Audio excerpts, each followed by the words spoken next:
Well.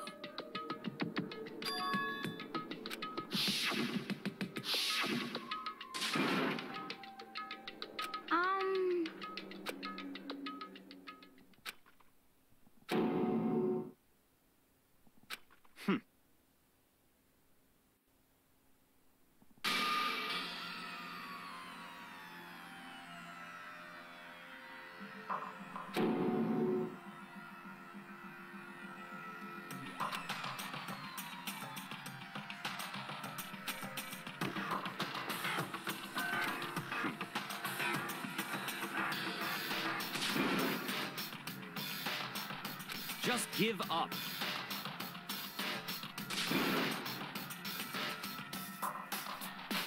What? What?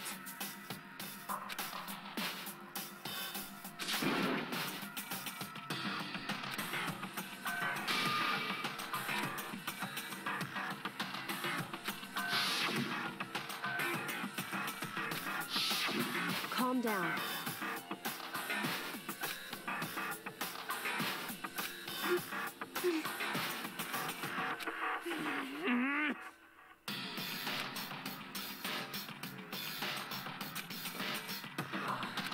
So... correct.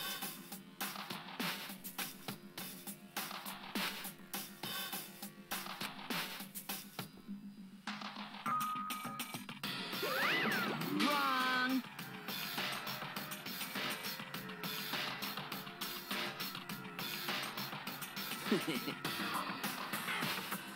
Hey,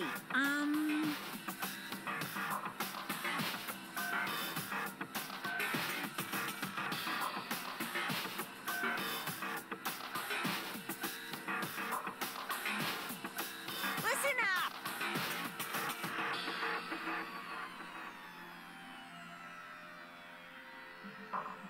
But... come on.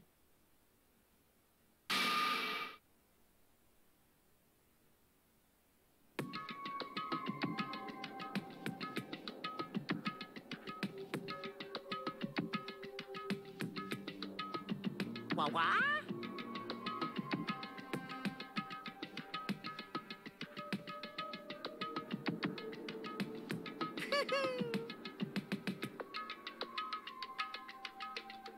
Yoo-hoo!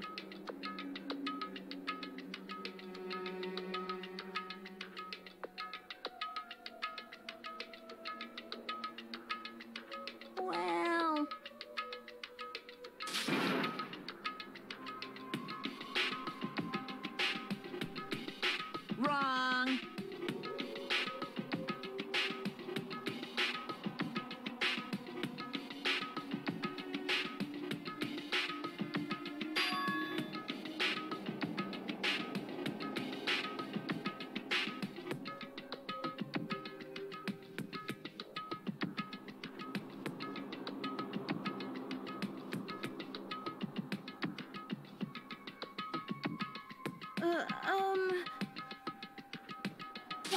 What is this?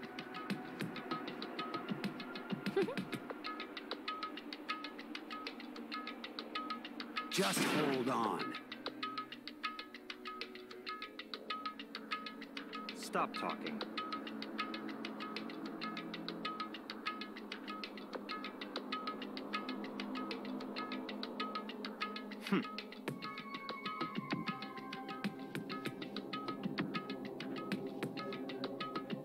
Huh?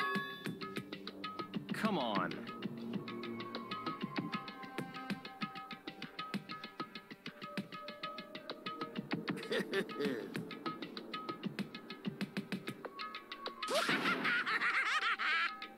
What?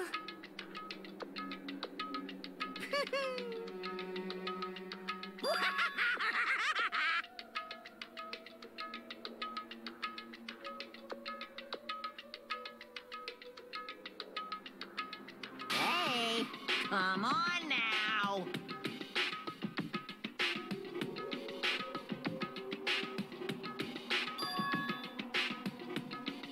Now then.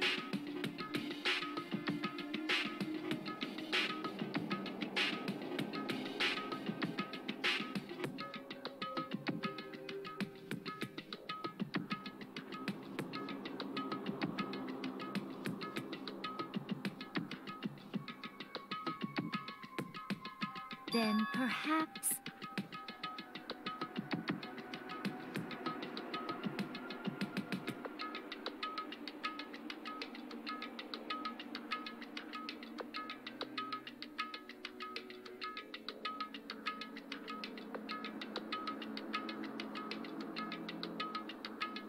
In other words...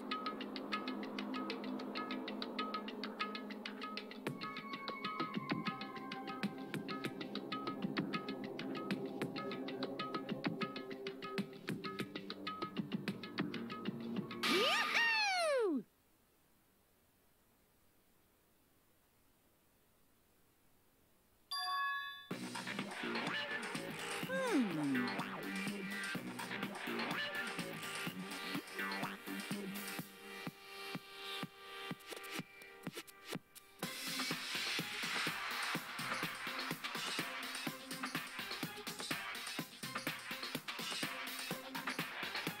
During the trial, you'll have to present your arguments about who you think the Blackened is. And once everything comes to an end, the outcome will be decided by popular vote. If the answer you've arrived at is correct, only the one that disturbed your peace will be punished. The rest may continue their communal life. However, if you choose poorly, then the one who got away with murder will survive, and the rest of you will receive your punishment. Which, of course, means your school life will come to an end. As far as class trial rules go, that's all there is to it. Well...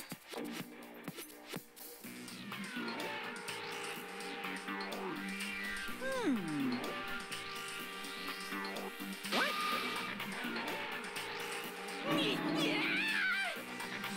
What?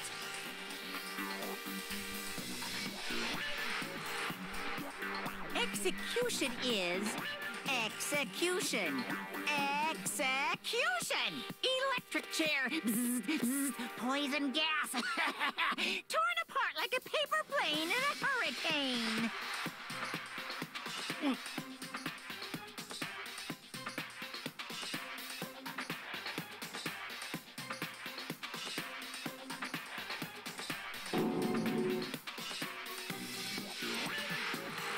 Well done.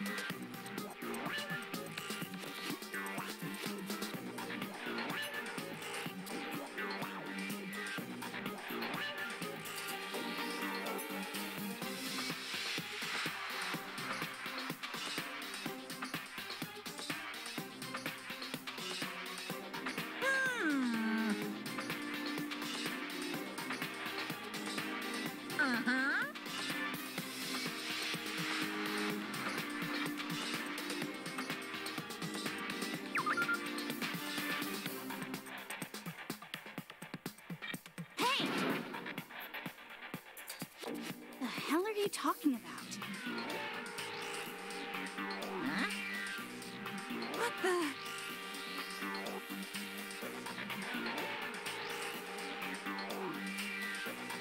What's this? Stop it!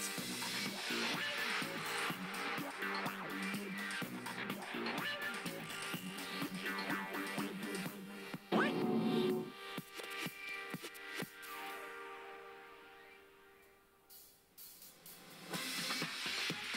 The hell are they talking about?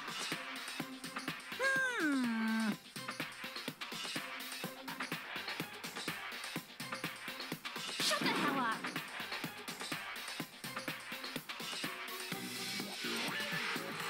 I don't believe it! Stop it!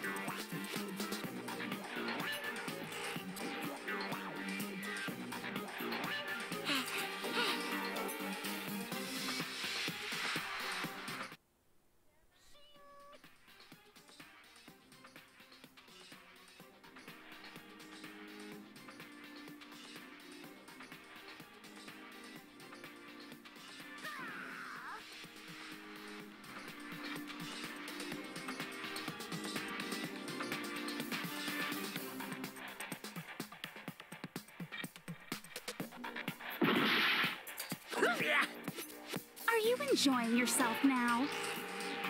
Are you? Violence against Headmaster Monokuma is not allowed. You violated a school regulation. I invoke the mighty summon spell. Help! To me, godly spear, Gungnir!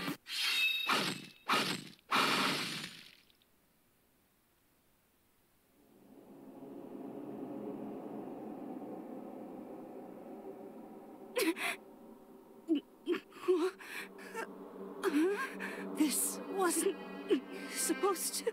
Why me?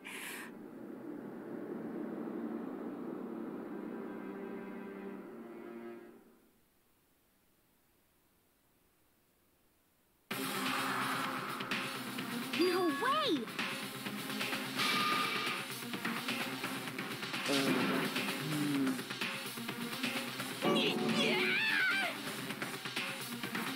Well now.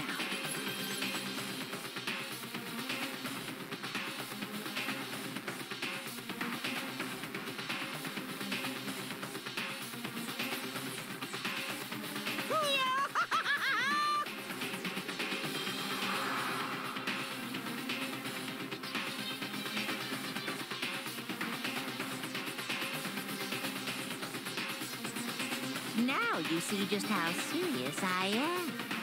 Defy me and you get shot full of holes, exploded, buried alive, disintegrated, etc. So, if you don't want that to happen to you, you'd best obey those school regulations.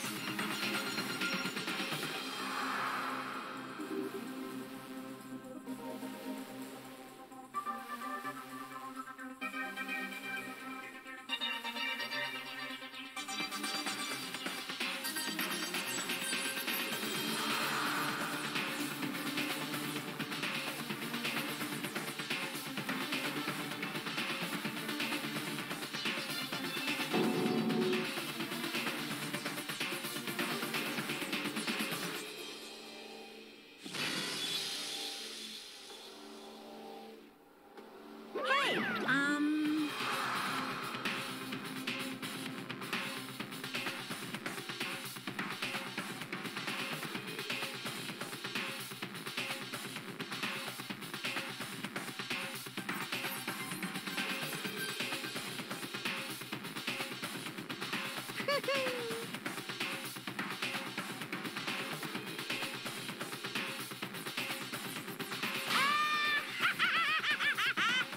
Why?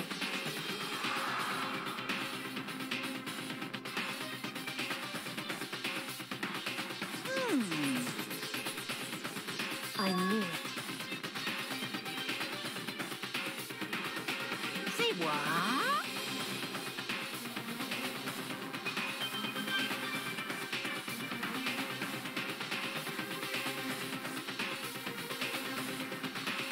Damn it! now.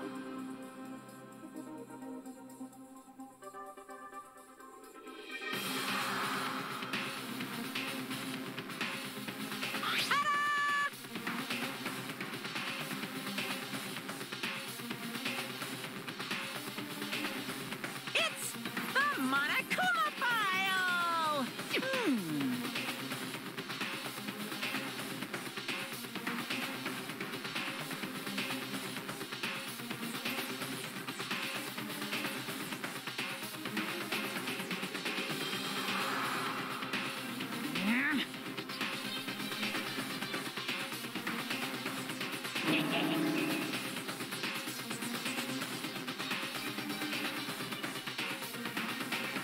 So then.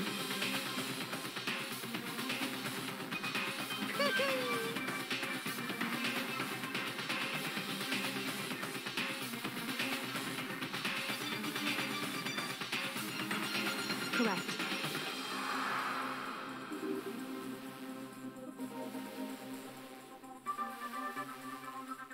Well?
Hey.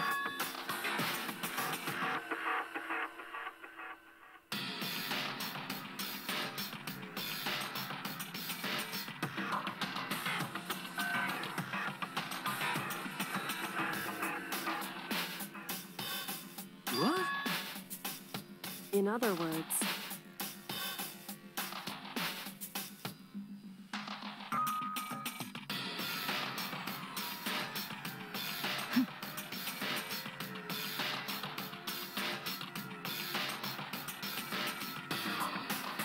What the heck?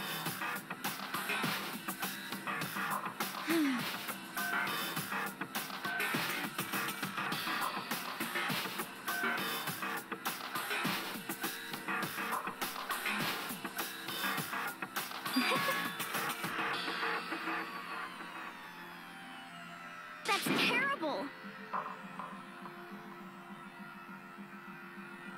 just a second.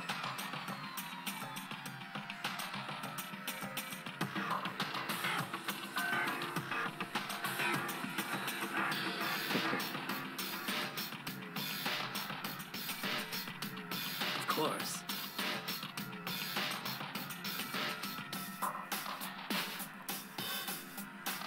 What the heck?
Hey.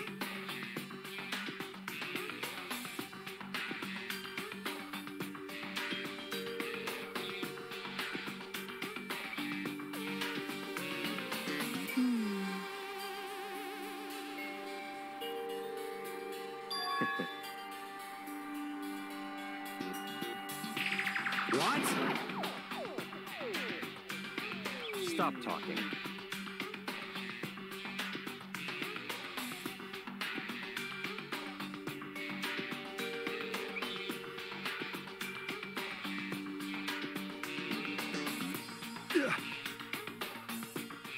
So then.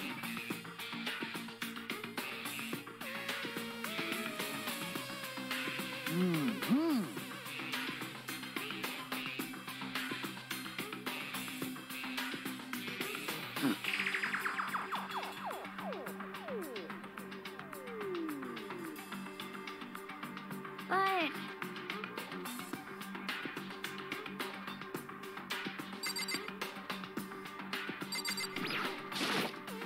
Anyway,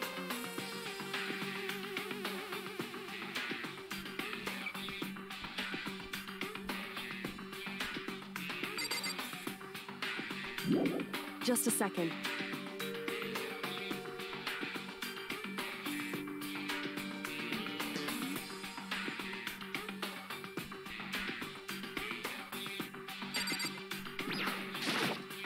Anyway,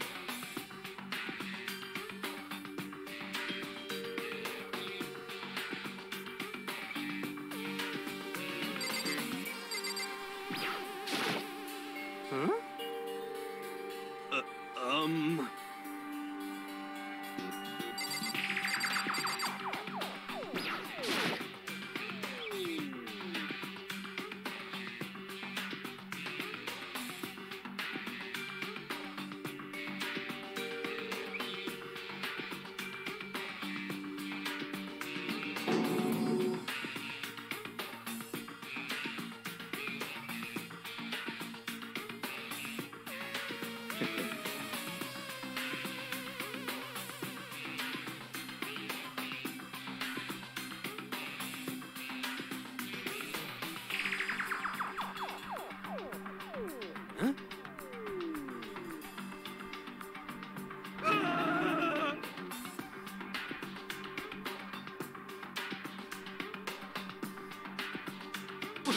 What?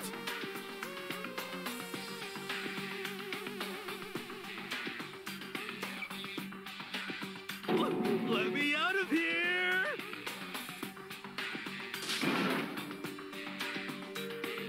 what's your problem?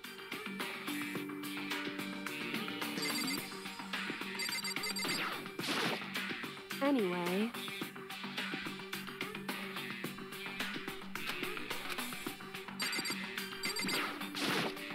Huh? Don't fuck with me.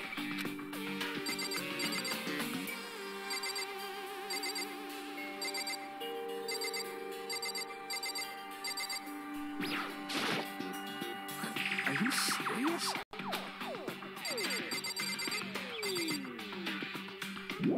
just a second.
So then.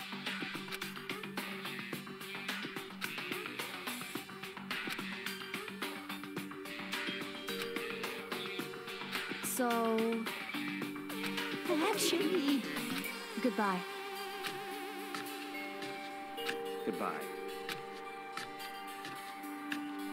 Yo. Hey, damn it. You're fucking dead.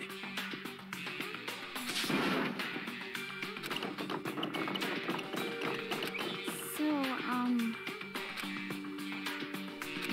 anyway, this is very...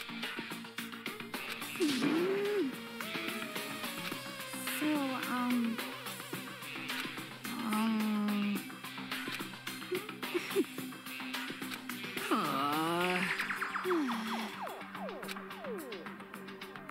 Oh, yeah?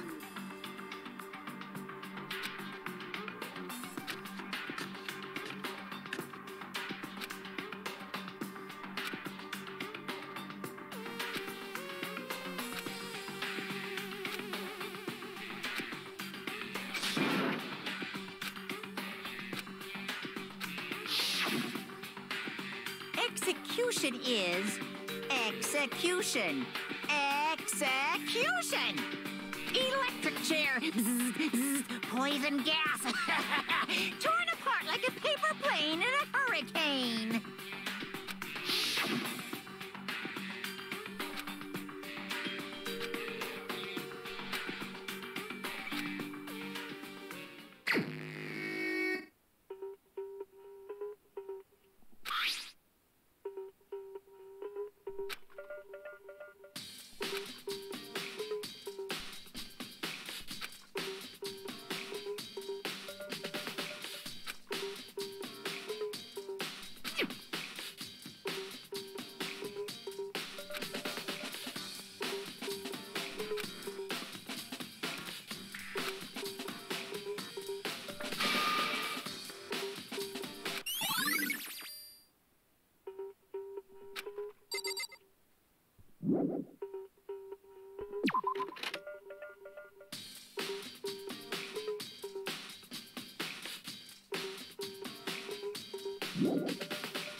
Wait. Huh. Well.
Well.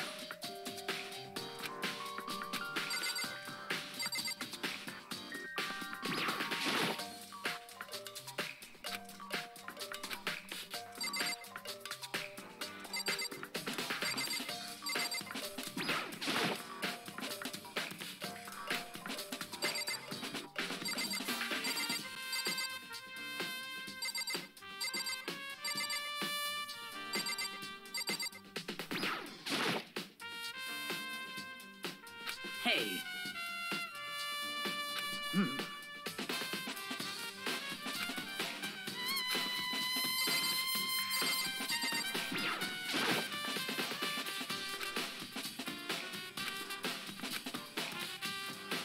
What are you doing? Isn't it obvious? No, not really. I'm searching. Searching? Did you lose a contact or something?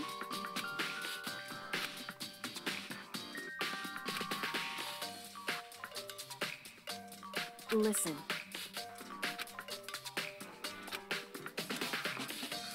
I see. Hey.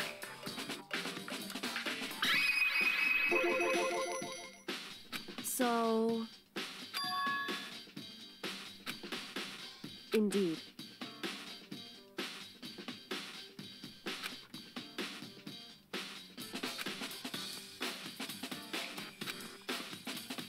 I see.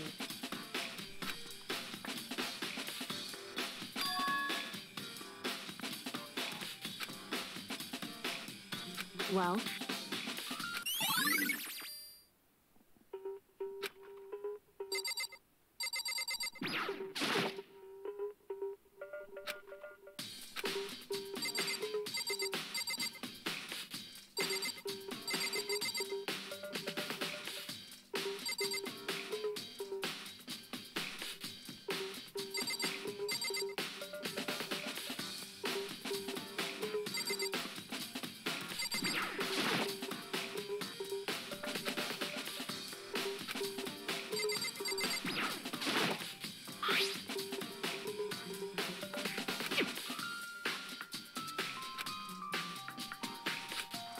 Yo.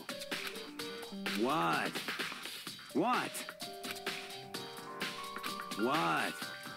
What? By the way.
It would seem...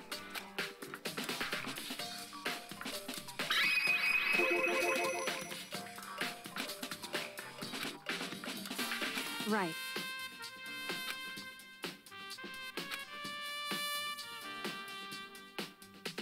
So...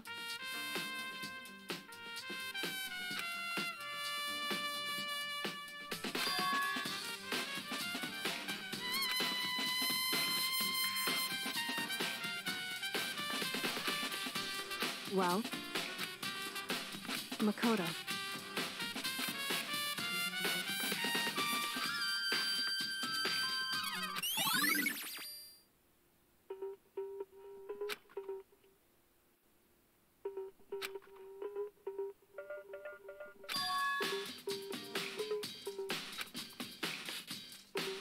Makoto.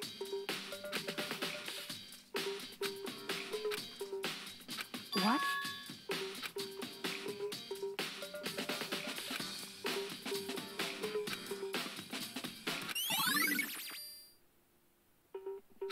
Correct.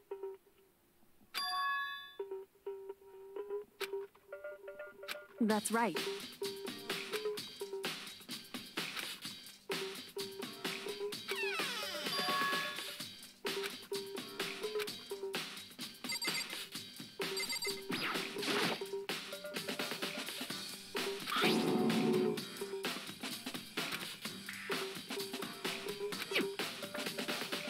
It would seem...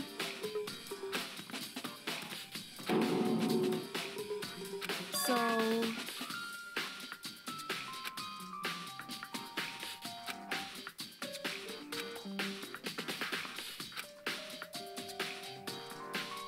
Just a second.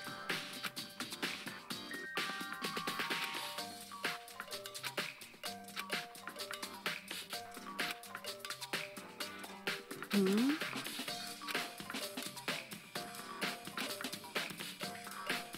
I see. Goodbye.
Seems like...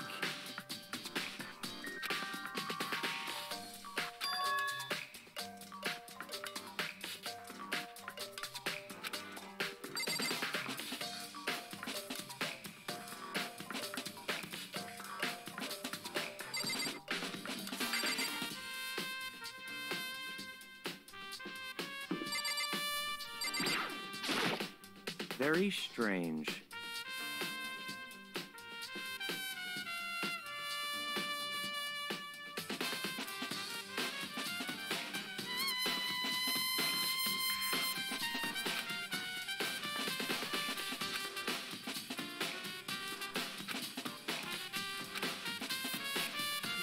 Hey,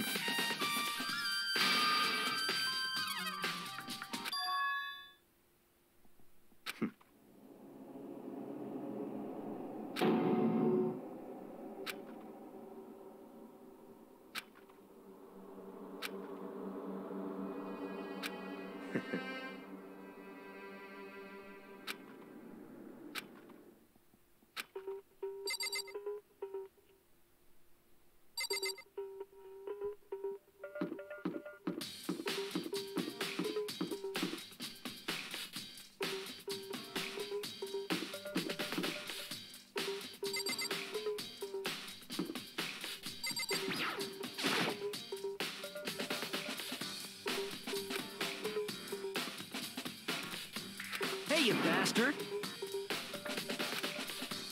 I mean, seriously?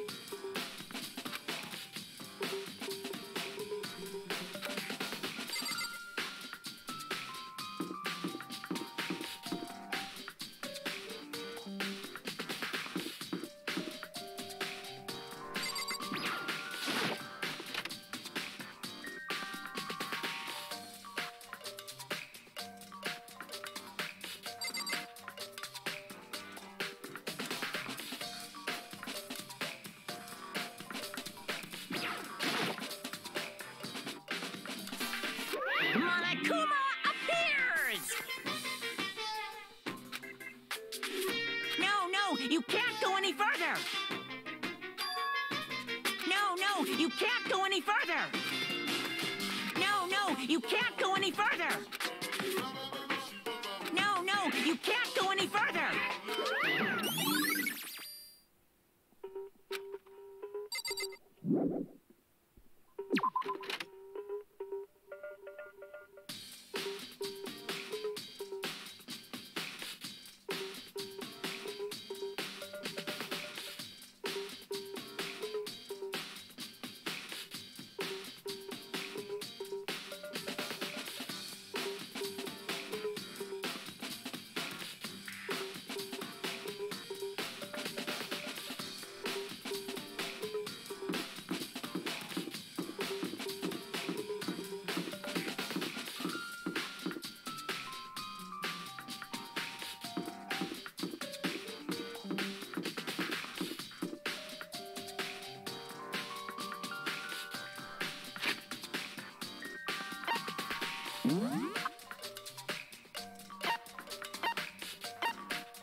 Luna Maizono, the ultimate pop sensation, lead singer for a world-famous all-girl pop band. For these girls, the glowing spotlight only made them that much more beautiful. But then...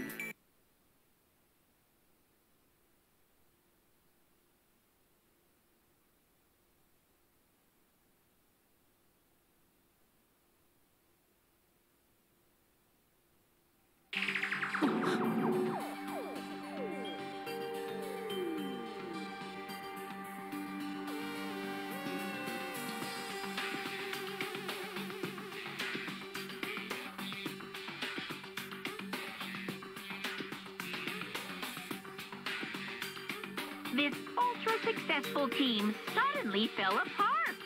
None of them will ever perform on stage again. None of them will ever feel the warmth of the spotlight. For Sayaka, there's simply nowhere for her to return to. So here's the billion-dollar question. What, oh what, could have caused the group to go to pieces?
I'm sorry.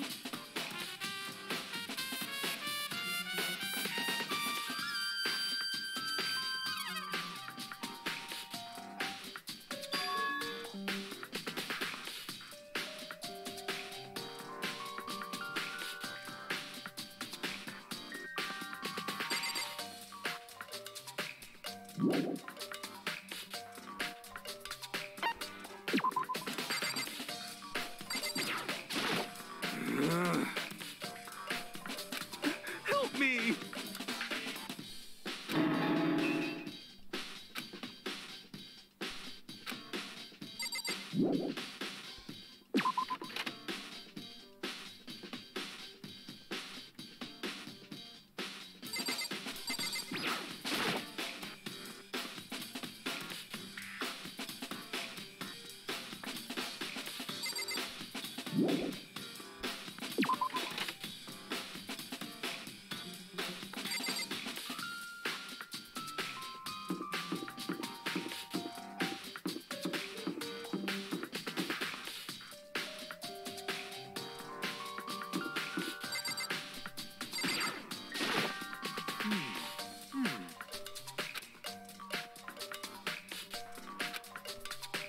Listen to me!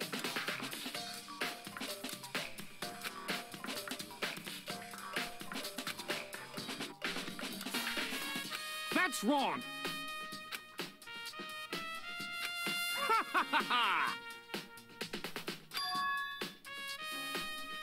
Count on it! Got it!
Here we go.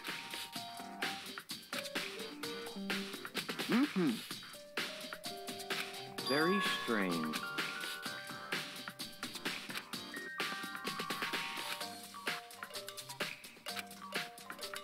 So, in other words...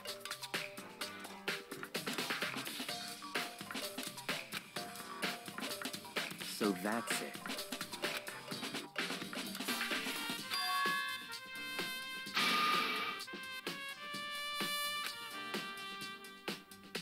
Hey, listen! Hey, you bastard!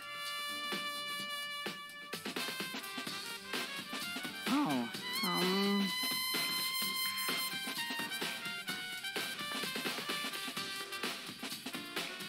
You... Is it, like...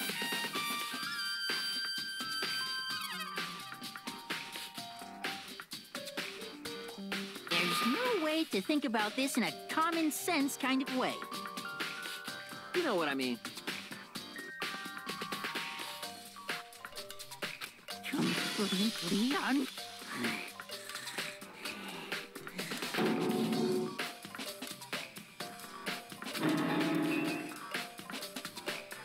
Give me a break.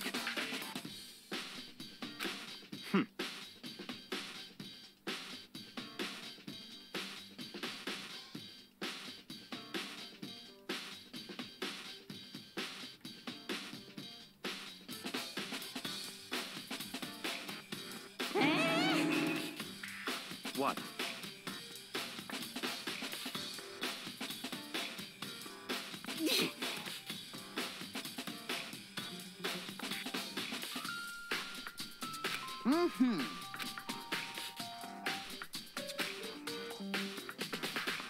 You got it.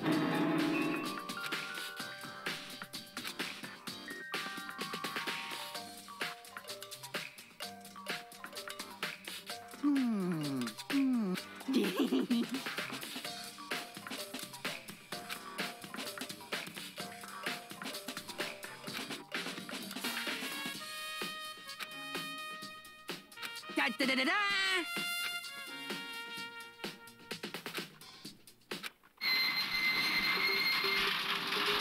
Mr. Naegi! Without a doubt!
Yes, indeed.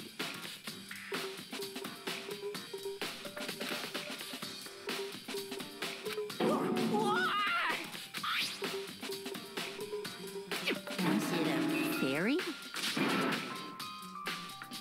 Huh?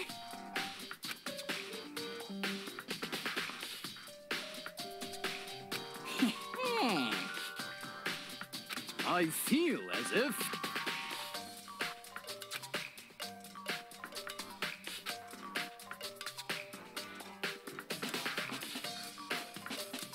Most suspicious.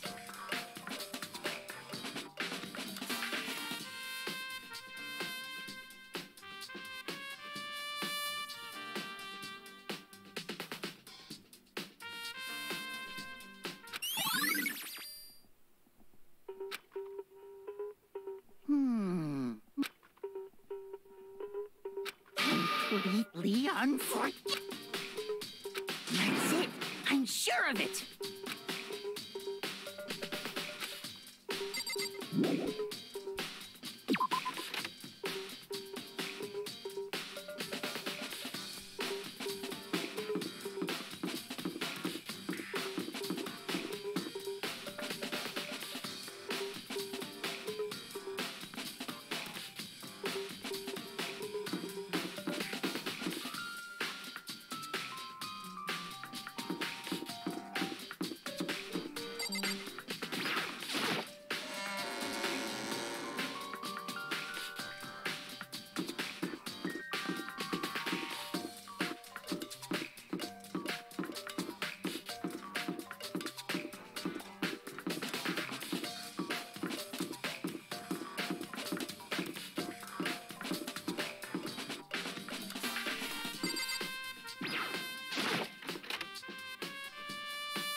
What the heck?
By the way,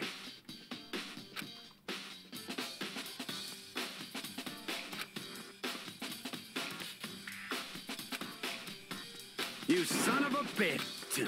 Shit. You're fucking dead.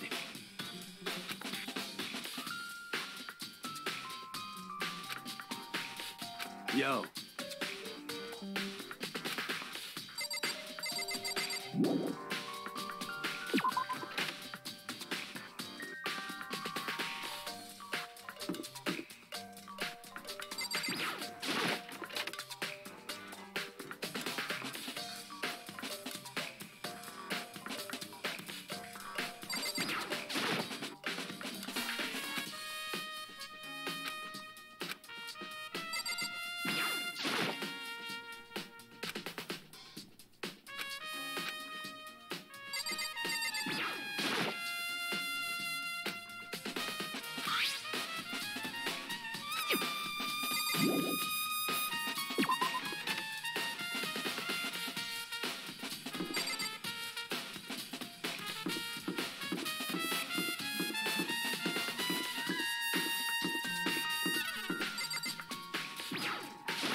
This is very suspicious.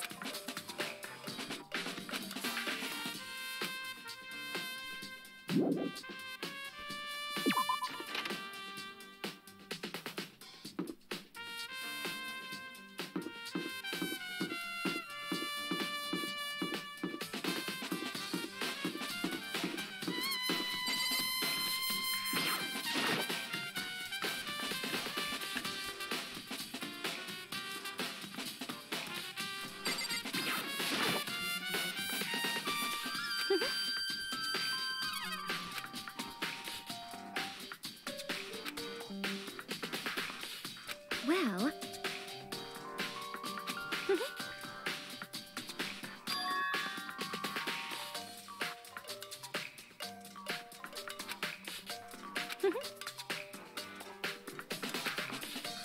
As for me...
Yeah, totally.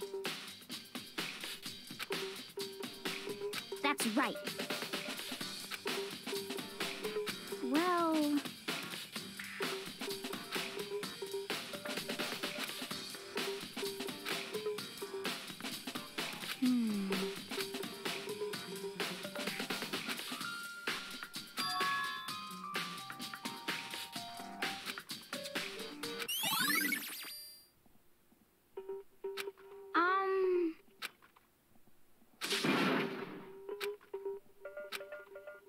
Because, I mean...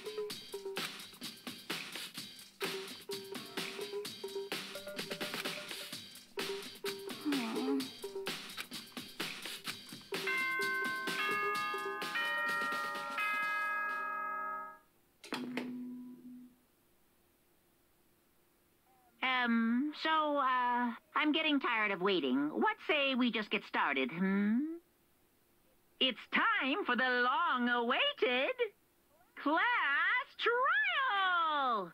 Now then, allow me to appoint a proper location for the proceedings. Please go through the red door on the first floor of the school. See you soon!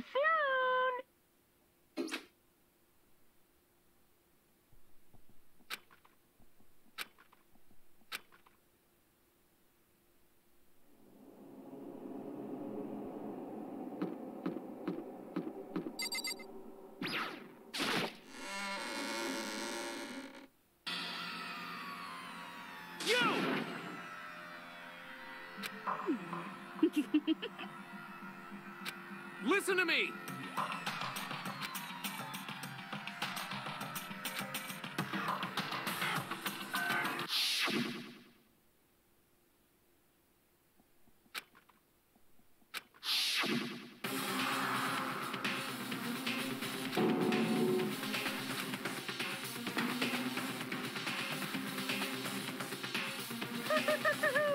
Is everyone here? Okay, please board the elevator in front of you, which will transport you to the courtroom, where all your fates will be decided. I'll meet you all down there. I'll be waiting.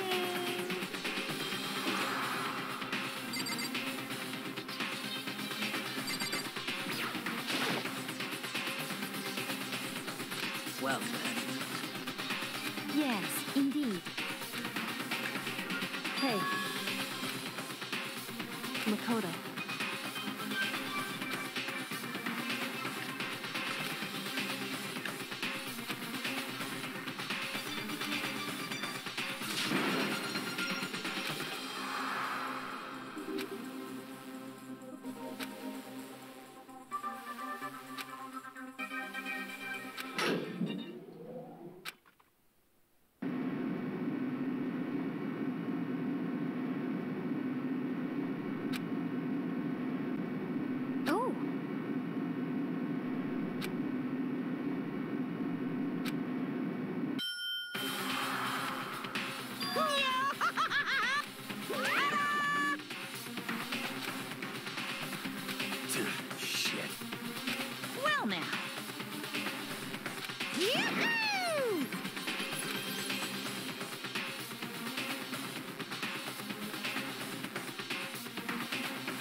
Let's begin with a basic explanation of the class trial. So, your votes will determine the results.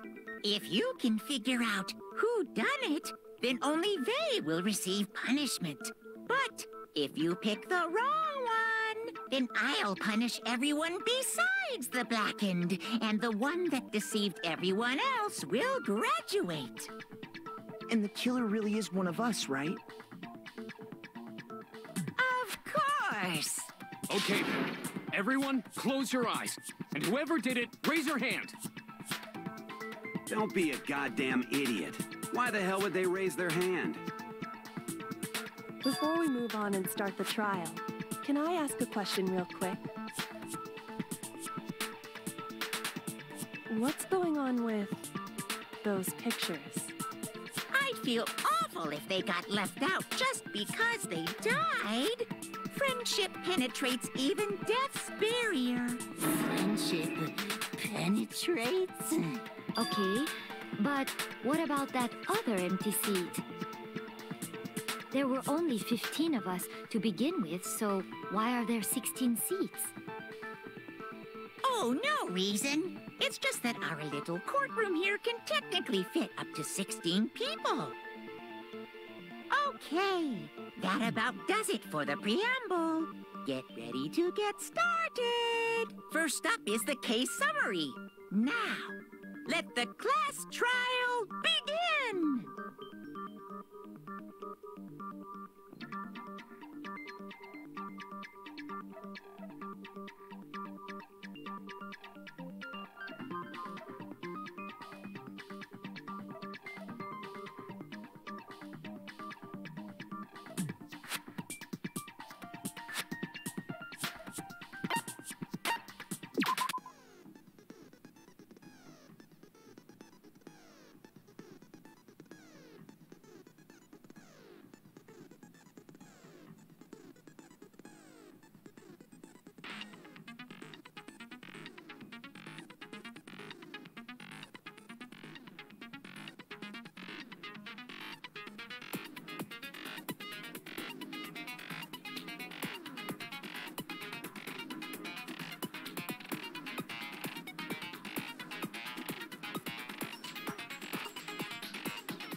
I assert that the one who was murdered was Miss Sayaka Maizono.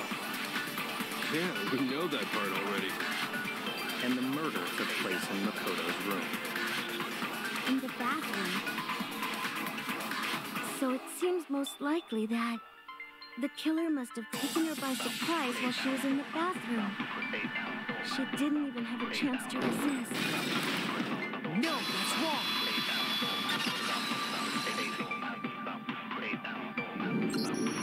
Just a second, Chihiro. Try to remember how my room looked. With the way things had been damaged, I think we can definitely assume there was a struggle. A struggle? Between who and who? Between Sayaka and the killer, of course.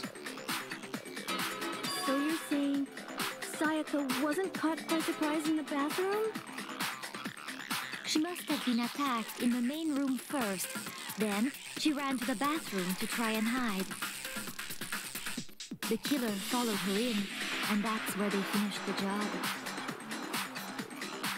That much should have been obvious after taking one look at the scene. It shouldn't even need explaining. Sorry. Okay, so what's next? Next is the subject of the murder weapon. Wow, this is starting to sound like a real trial.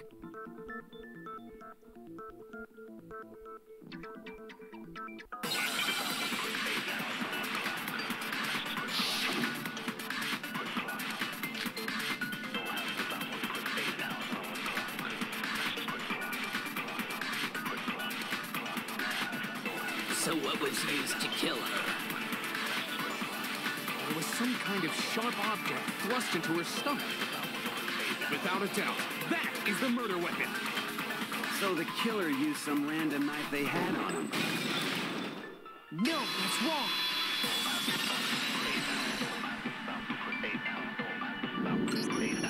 No. I do think it was a knife, but not just any knife. I'm almost positive it was a kitchen knife. Huh? A kitchen knife? After the murder, we discovered that one of the knives from the kitchen was missing. Which means that knife must be the murder weapon. Oh, yeah. I guess that makes sense. You could sort of see the weapon sticking out of her stomach. And if you look real close, I could totally see that being a kitchen knife. Okay, so the murder weapon was a kitchen knife, but where does that get us? I mean, we all know Makoto killed her, right? That's right. Makoto's room was the scene of the crime. What more proof do you need? Hold on a second. Let's draw our conclusions after we presented our arguments. Otherwise, what's the point of the trial? Well, we can talk all we want. It's not going to change that conclusion. I don't think that's true at all. I'm sure if we keep at it, something new will reveal itself. You really believe that?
So I guess there's no question that the kitchen knife was the murder weapon.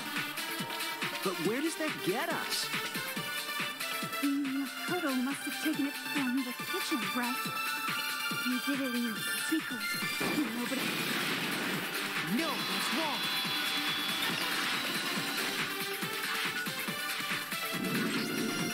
Okay, wait. Hold on.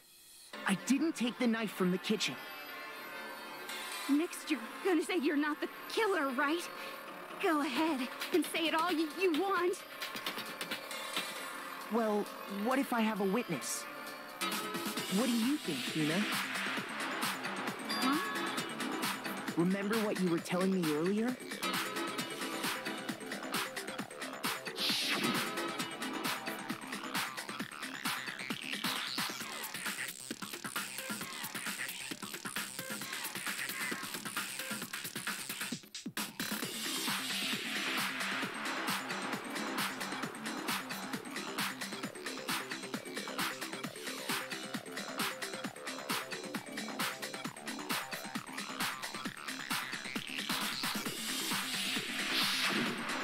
just to be perfectly clear, the knife disappeared while you were in the dining hall, correct?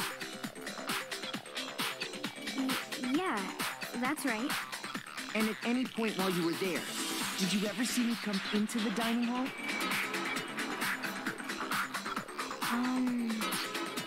No, I don't think so. You don't think so? No, he definitely wasn't there. The knife disappeared while Hina was in the dining hall, but I wasn't there the entire time. In other words, there's no way I could have taken the knife. Okay, then what about this? What if the idiot swimmer girl and Makoto are in on it together, and lying to protect each other? Idiot swimmer girl? Oh, and more importantly, why would I get involved in something like that? Speaking of which, I'd like to ask the bear, if there is an accomplice, do they also become blackened? So you ask, and so I shall answer. Each murder is allowed to have an accomplice, but only the one who does the killing will get to graduate. So in other words, two people can work together, but one of them has no chance of profiting from it. Then there's no way anyone would work together, right? But what if they did work together, and they just didn't know about the rule? Good grief! Enough already! No, okay? There are no accomplices in this case! Oops! Did I say that out loud? Anyway, I didn't go to the dining hall, and I didn't take the knife. So I'm not the killer. Okay, so then, who did take the knife? Hina seems the obvious candidate. After all, she just said she was in the dining hall. No, no way! I swear it wasn't me! Sure, but can you or anyone else prove that? I can. That's right. Sakura was with me the entire time I was drinking my tea. I hate to have to ask, but just to be sure, Sakura's... Me. Right. But then, couldn't either one of them have grabbed the knife? Actually, no. Because, well... Just spit it out already. I stayed in Hina's room last night. I got so scared thanks to those creepy videos. I wasn't really thinking, I just asked her to stay over. Which means we have airtight alibis. You stayed over? Doesn't that violate one of the school regulations? We're not allowed to sleep anywhere but the dorms, but it doesn't say we have to stay in our assigned room. So, I don't think that's a problem. It is a problem!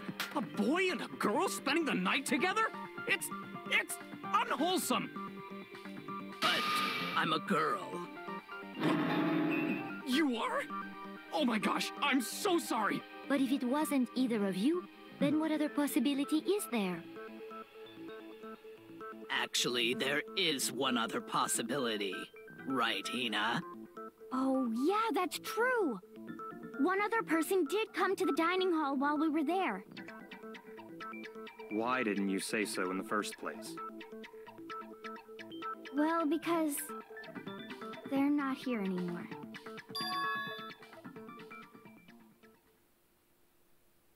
Sayaka. She's the one who came to the dining hall. And then later, she wound up dead.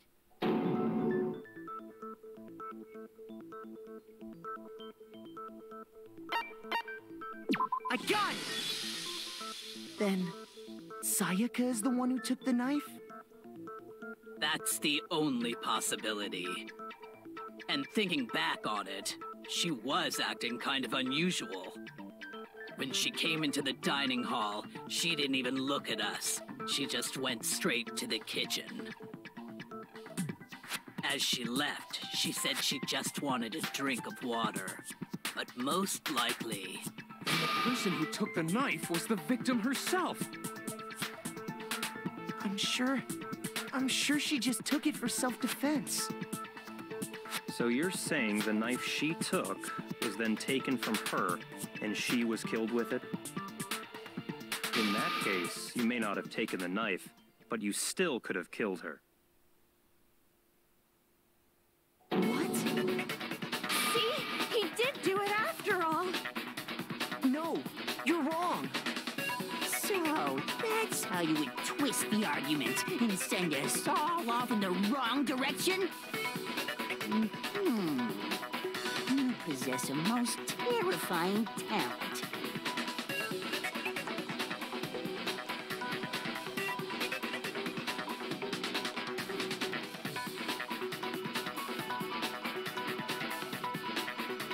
Hold on.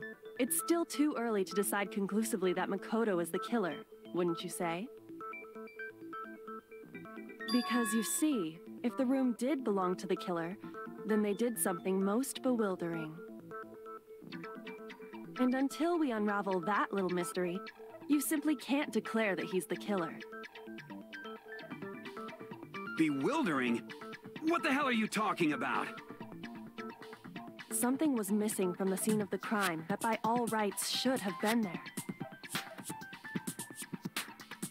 You know what I'm talking about, don't you?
Now I understand.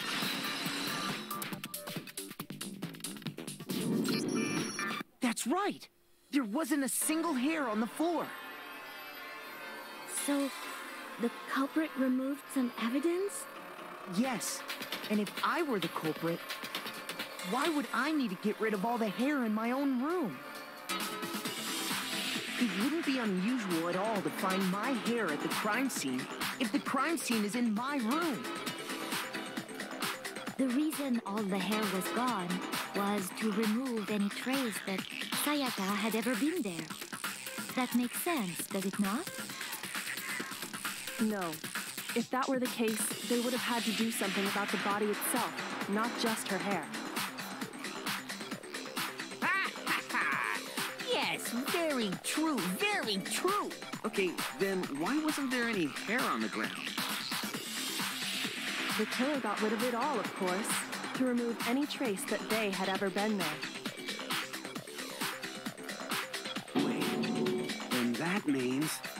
Precisely. It's simply beyond reason to believe that the room's owner and the killer are one and the same.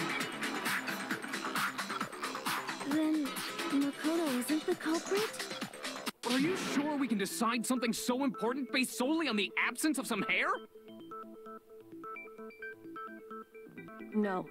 There are other reasons that prove why Makoto couldn't have done it. I would like to hear these reasons. Do you remember anything remarkable about the bathroom at the scene? Sayaka was attacked in the main room first, then fled into the bathroom, right? Yeah, then they ran after her, got into the bathroom, and stabbed her. And how did the killer get into the bathroom? Did they have any trouble with it? What do you mean? It's fairly certain that the killer had some trouble getting into the bathroom. There was clear evidence left behind. Do you remember, Makoto?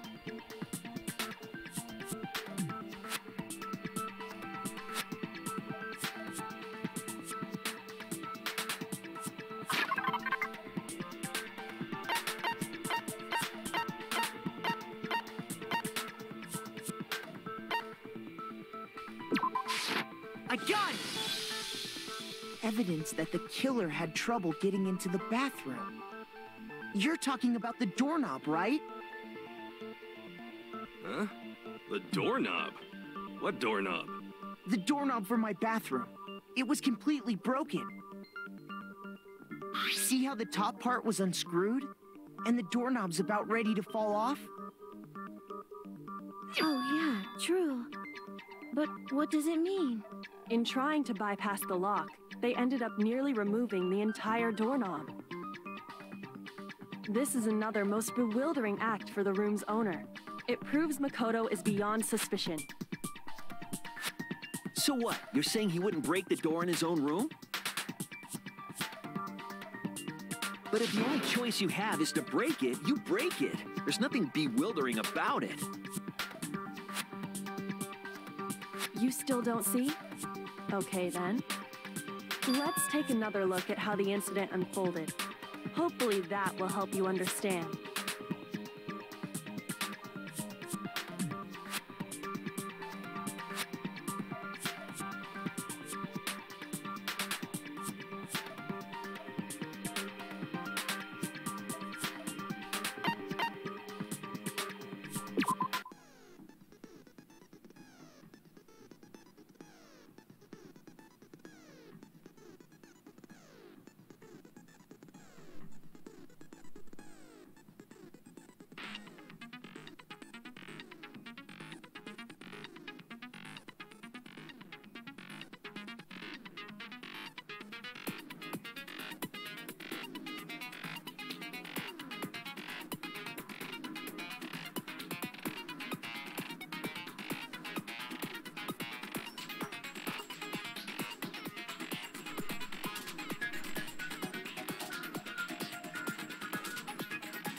The incident took place in Makoto's room. Sayaka was first attacked in the main room. She then fled into the bathroom. Then the killer ran after her. And they got into the bathroom. At that point, the killer had to try and bust down the door.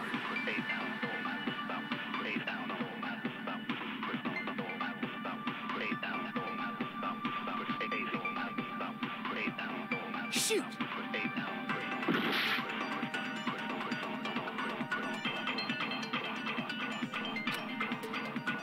The incident took place in Makoto's room.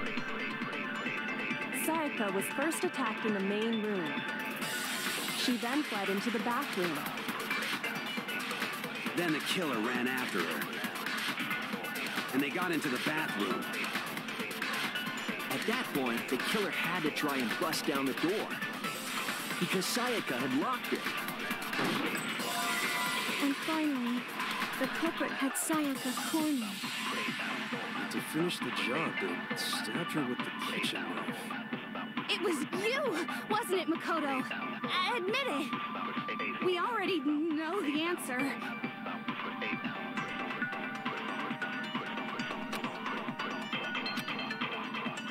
The incident took place in Makoto's room. Sayaka was first attacked in the main room. She then fled into the bathroom. Then the killer ran after her. And they got into the bathroom. At that point, the killer had to try and bust down the door. Because Sayaka had locked it. No, it's wrong.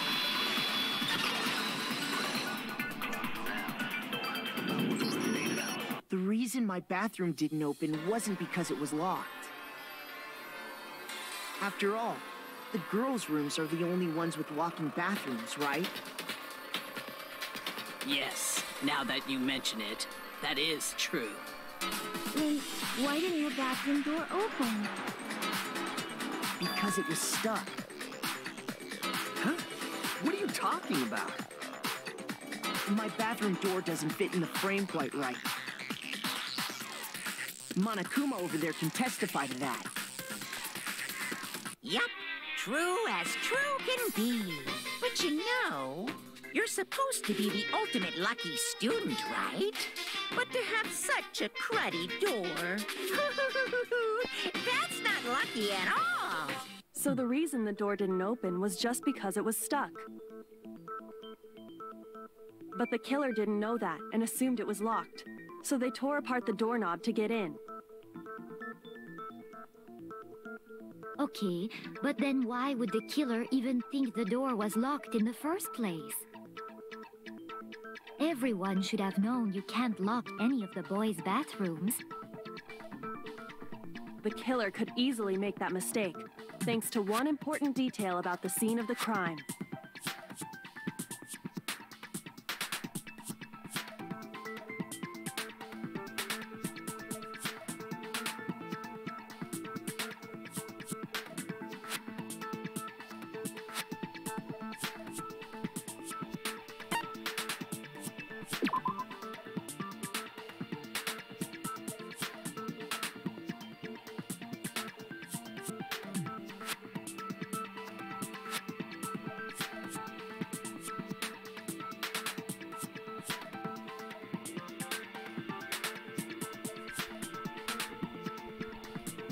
Shoot!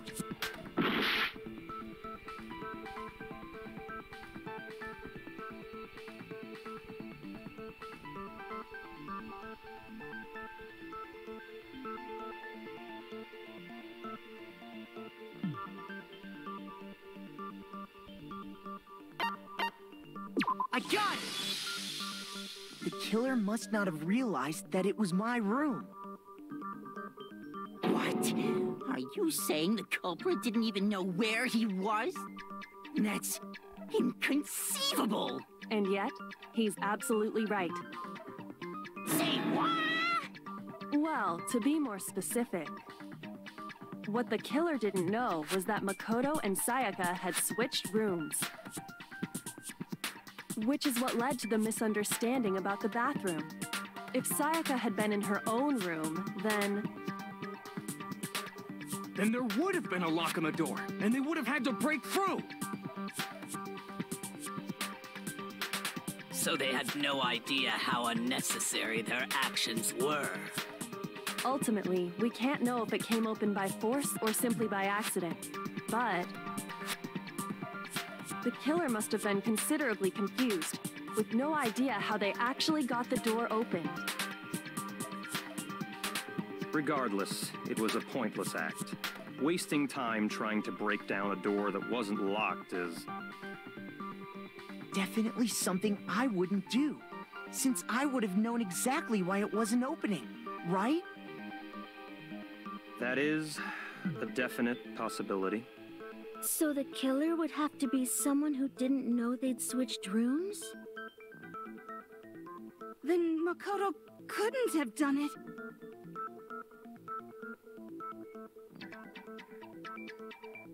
Okay, then who did do it?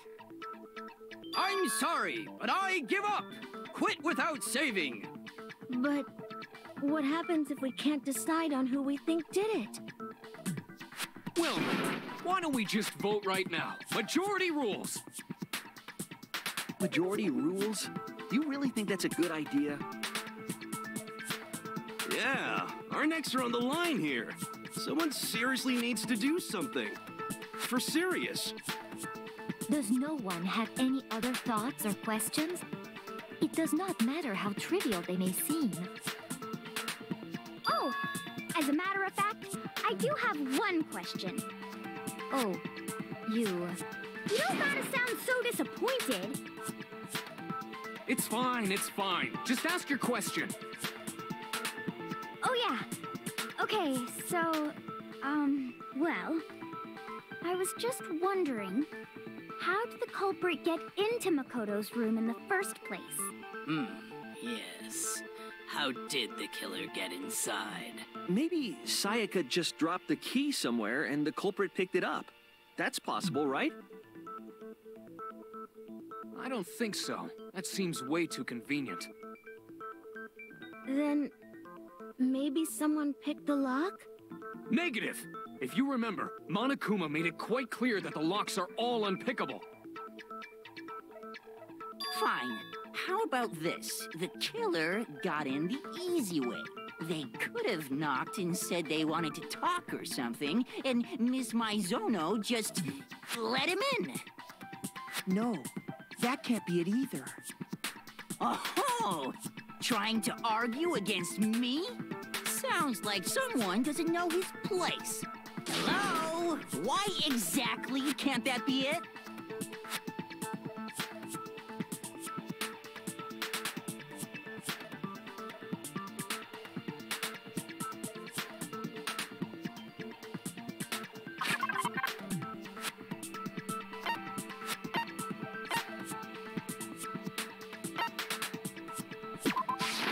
I got it! Because Sayaka was already scared, remember? That's why she asked me to switch rooms in the first place.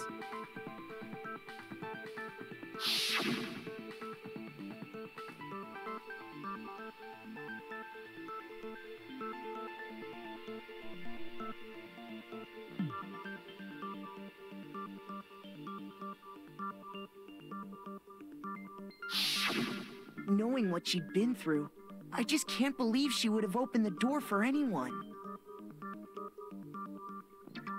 What if her being scared was a lie? Huh? Well, what the hell is that supposed to mean? Why would she lie about something like that? I know you don't want to consider it, but look at this and tell me. Can you still deny the possibility?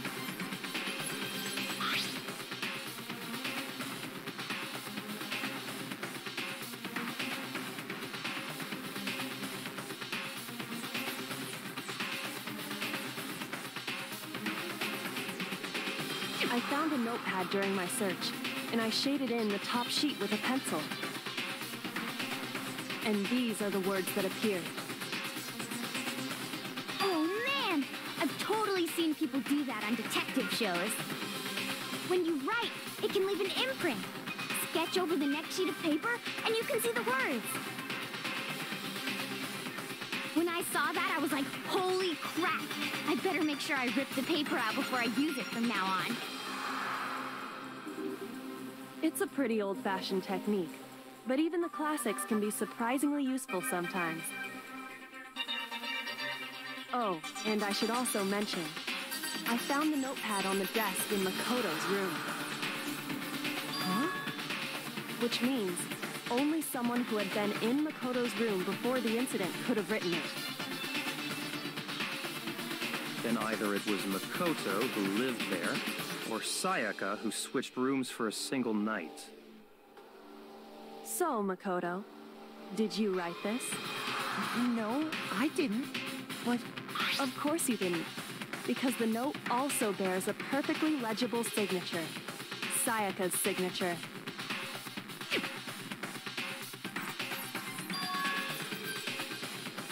But why? Why would she write that? The note was likely her way of getting in touch with a certain someone. She must have slid it under their door to let them know she wanted to meet with them in secret. If you got an invitation like that from the ultimate pop sensation, What young man could resist? Of course, I'm only into 2D, so it wouldn't have any effect on me. But can we be sure anyone even got this note? And honestly, even if they did, I do not think they are at all involved in what happened. Huh? What makes you say that? Would you like to hear what I have to say? Very well then. Pay attention.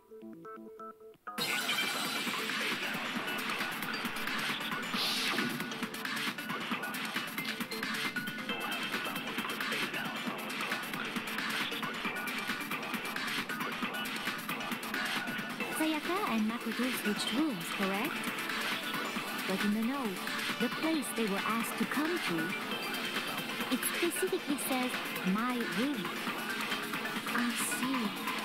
So if someone read that note, then they would have gone to Sayaka's room. Exactly. The room that Makoto was staying in. So in other words, even if someone did read the note and did what it said, they would not have any connection to what happened. It certainly would seem that way.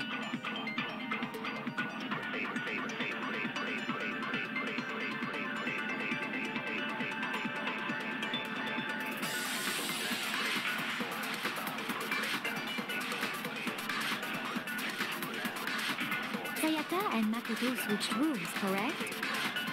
But in the note, the place they were asked to come to, it specifically says, my room. I see. So if someone read that note, then they would have gone to Sayaka's room. Exactly. The room... No, that's wrong!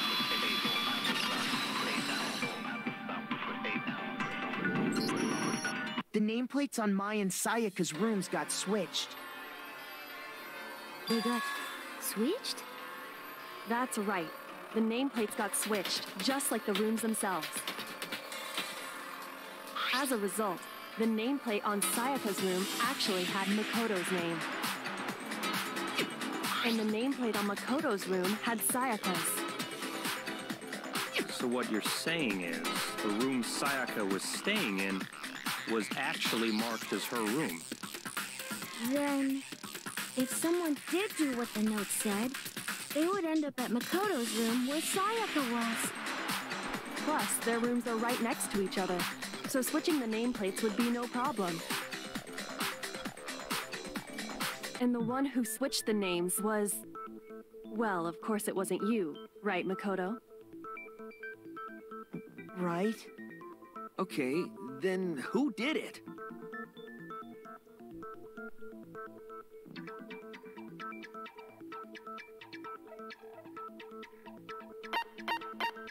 I got it! Me and Sayaka were the only ones who ever knew about us switching rooms. So the only other person besides me who would even know to switch the nameplates was Sayaka. You can also infer as much from her note.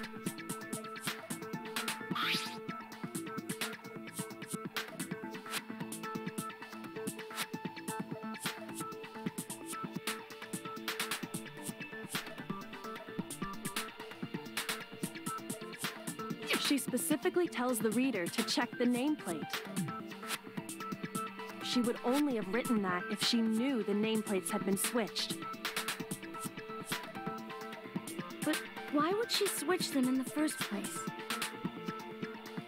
She wanted someone to come to the room she was in, and also hide the fact that it was Makoto's room.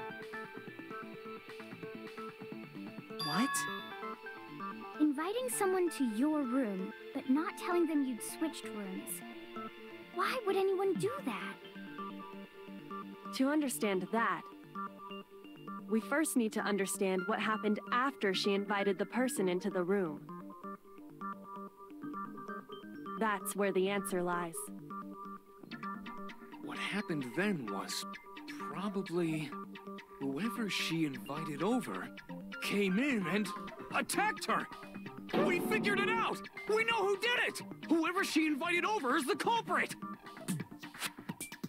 But we still don't know who it is, you goddamn idiot! Sayaka fought with her killer there in the room, yes? Perhaps the answer to our previous question lies in that initial struggle. Yes, I think you're right. Then... we just have to figure out what happened during the fight, right? That reminds me. There was a replica sword at the murder scene. Was that perhaps used during the fight? Oh yeah. What's the deal with that sword? Sayaka suggested I should hold on to it. I thought it might come in handy if I had to defend myself. It seems pretty likely that the killer used it to break Sayaka's right wrist. How the hell could you possibly know that's what broke her wrist?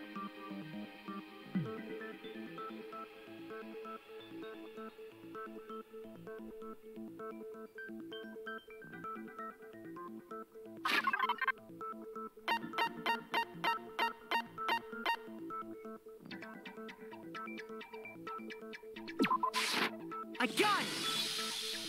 All you have to do is take a good look at her broken wrist, and it should become pretty clear.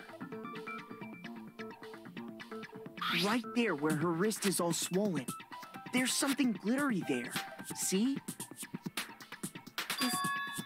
Is that gold? It sure is. Specifically, the gold coating from the replica sword. You barely have to touch that stuff, and it'll stick right to you. And there's some on her wrist because... I got it! Because she got hit with the sword, right there on her wrist! I see. And so the truth draws ever closer. All right, then it's about time to solve this mystery.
When the fighting broke out, the culprit grabbed the sword, and that's when the first blow was dealt. A sword-based sneak attack. And that's what broke Miss Mizono's wrist. So, she tried to fight back. She grabbed the kitchen knife she had hidden away. But then the culprit took that from her too. And they killed her with it.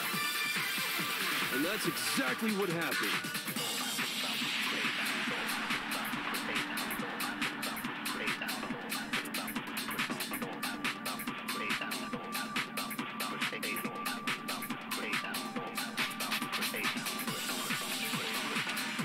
When the fighting broke out, the culprit grabbed the sword, and that's when the first blow was dealt. The sword-based sneak attack. No, that's wrong.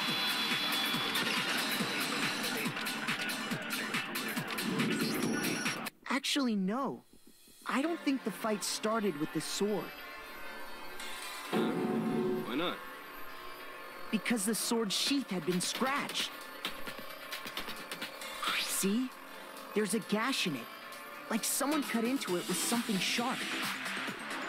Something sharp? You mean like the kitchen knife? That was the only sharp thing found at the scene. Stop jumping ahead. Slow down and explain it so I get what the hell's going on. If the sword was used first, there wouldn't be any explanation for the scratch on the sheath. If you were going to attack with the sword, you'd take it out of the sheath first, right? That's true. With the sheath on, it'd be heavy and bulky and useless as shit. Okay, so how did the sheath get damaged? If they got attacked with the kitchen knife, maybe they grabbed the sword as a defensive impulse. In that situation, there wouldn't be any time to actually unsheath the sword. So you're saying the sword was initially used to defend against an attack from the knife? Which means whoever had the kitchen knife was the one who attacked first. I think I get it. So here's how it all played out. The culprit came in, found the kitchen knife hidden there somewhere. Then they took the knife and attacked Sayaka before she knew what was happening. So she grabbed the sword to defend herself, but then the culprit took that from her too. Then, after they broke her wrist with the sword, they took the knife and finished it. Sorry, but I don't think Sayaka used the sword to defend herself. What? How the hell can you not think that? Because she never held the sword at all. There's a certain part of her body that makes this clear.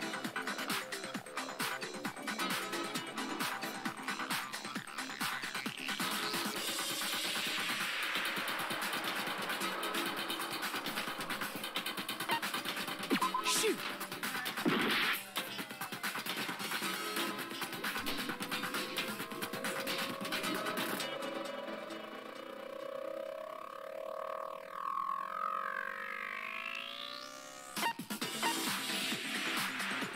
I got it! You're talking about her palms, right? The palms of her hands were perfectly clean, so I don't think she ever picked up the sword. How can you know that just by looking at her palms? Like I said before, the gold coating on that sword comes right off. All you have to do is touch it. In fact, if you look, you'll notice that a lot of the gold has already come off the handle. It's safe to assume that's because whoever used the sword got some of it on their hands. There's really no way she could have picked it up and come away completely clean. Maybe she washed her hands after she escaped into the bathroom. Sorry, but I don't think so. Why do you say that? Is it because you think I'm ugly? No, that's not it at all.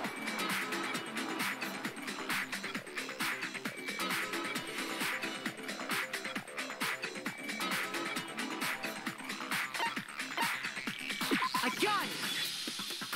According to the Monokuma file, Sayaka's time of death was around 1:30 a.m. In other words, at nighttime. And the water in the bathroom shuts off at nighttime, right? Oh, I didn't know that. Actually, I haven't taken a shower here yet. Oh, my. You're no different. You smell like a big, fat, ugly donkey. I'm not sure whether to take that as an insult or a compliment. An insult, obviously. So anyway, if Sayaka never touched the sword, then that means the killer is the only one who used the sword. But hold on. If that's right, then the one who damaged the sheath with the kitchen knife was...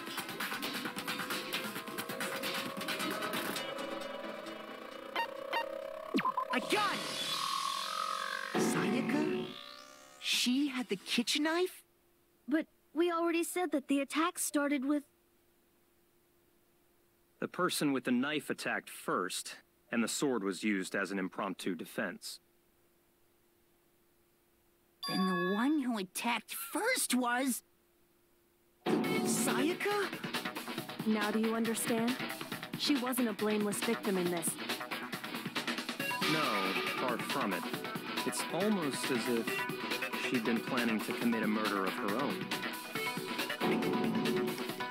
She took the knife from the kitchen, then invited the culprit to the room she was staying in. And if it's true that she had the kitchen knife and attacked without provocation... Indeed. These are all the actions of an assailant. Which brings up another point.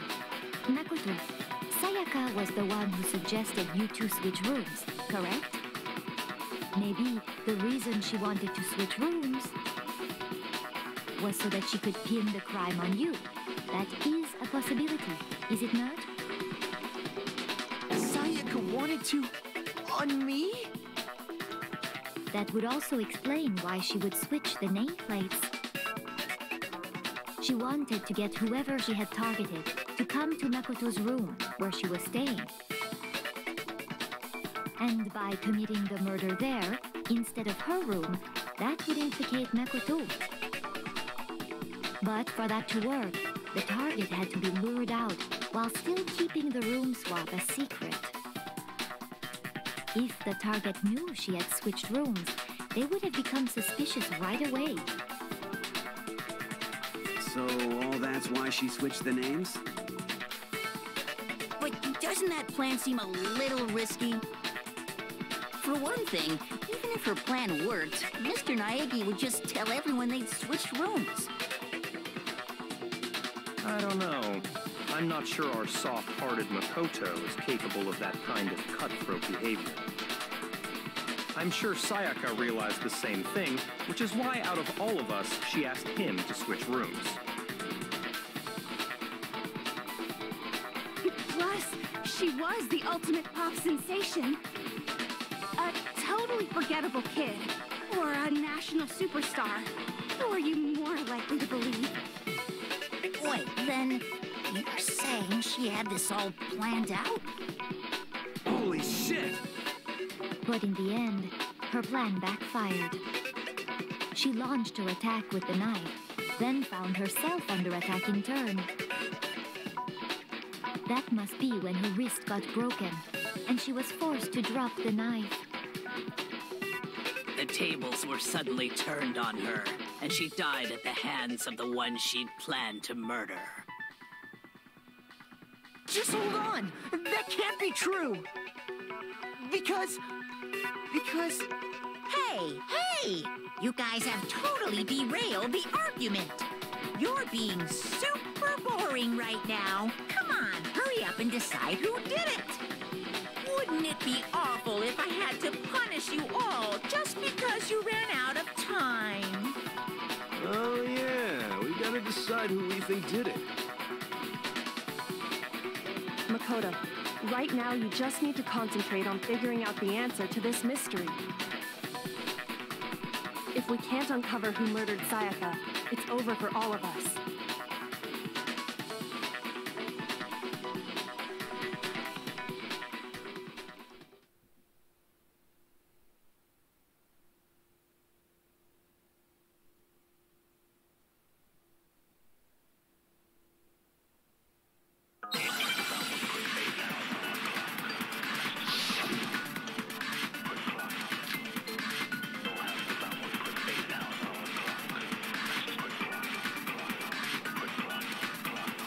It's easy just to say, hey, decide who did it. But there just aren't any more clues, right? No, that's wrong.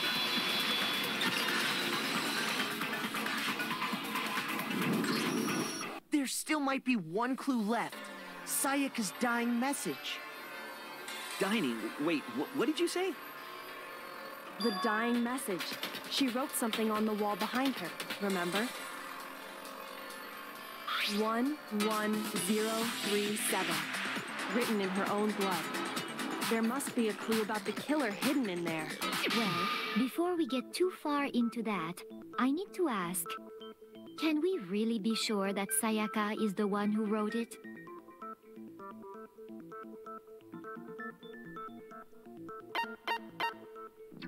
I got it! Her left index finger had blood on it. That could only be because she used that finger to write the message. I see. She broke her right wrist during the fight, so she'd have to use her left hand to write. Sure, I think we can all agree Sayaka wrote it. But still, what the heck do those numbers mean?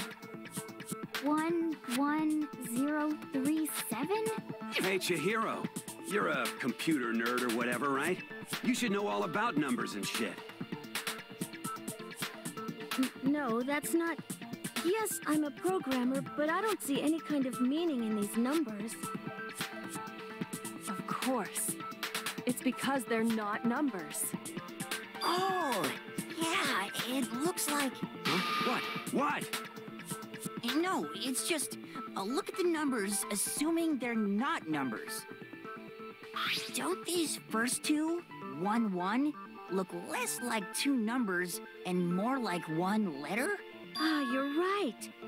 The connecting line is barely there, so I assumed it was 1-1, but looking at it now, you could also read it as an N. Whoa, you might have finally just said something worth a shit. Our little gray cells are really getting excited now.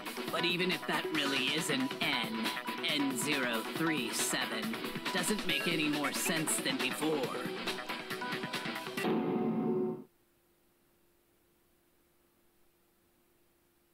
Rotate the image 180 degrees.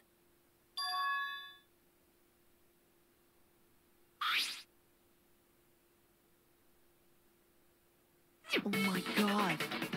Now I see. She wrote down the killer's name. Huh? You just shot past the clue part and right onto who did it. So, whose name did she write?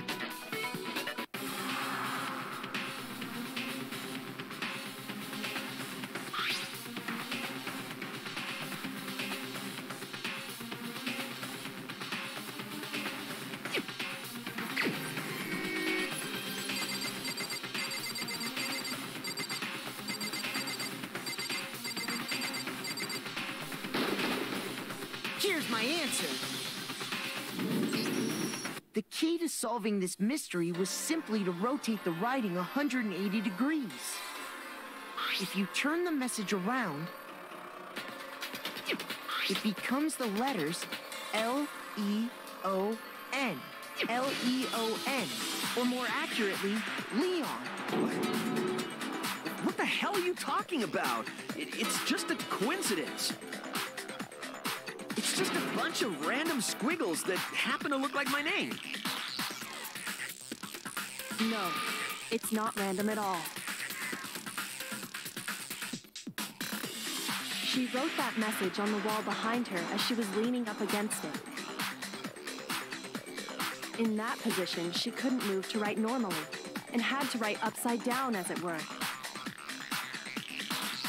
And as a result, when you look at it standing in front of her, it ends up getting flipped. Try it for yourself if you want. Write something sitting like her, and the letters will be inverted. That sounds like one hell of a stretch to me. I'm the killer? You can't just go and say shit like that. If you're not the killer, then why did you try to destroy the evidence? Huh? You know what I'm talking about, right, Makoto? The evidence Leon tried to get rid of?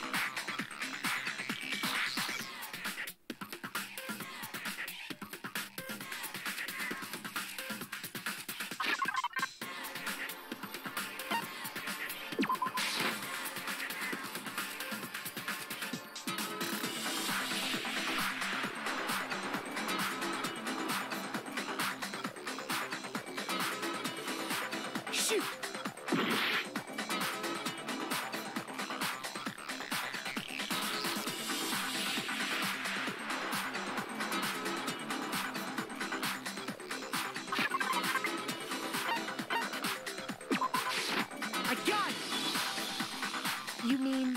the burnt shirt piece I found laying on the ground by the incinerator, right? As the killer stabbed Sayaka, they must have gotten some of her blood on them. And to dispose of the shirt covered in the victim's blood, they threw it into the incinerator. But one piece burned off and got left behind.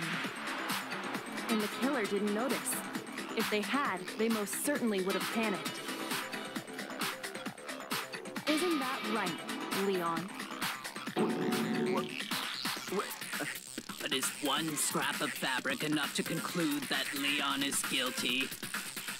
Yeah, I mean, Leon's not the only one wearing a white button-up. That's right. There are plenty of other people here with shirts like mine. With just that one little charred piece, there's no way you can say for sure who it belongs to. You're right. That alone isn't enough. But there are some other points that may reveal the truth. Are you finally starting to understand? The answers to all the riddles are right here. Yeah, I think so.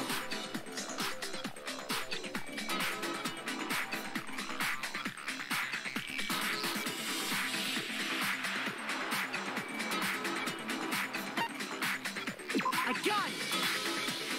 If you look closely at how the shirt was disposed of, we should be able to figure out who the killer is. Oh yeah, that's a good point. I think I know what you're gonna say.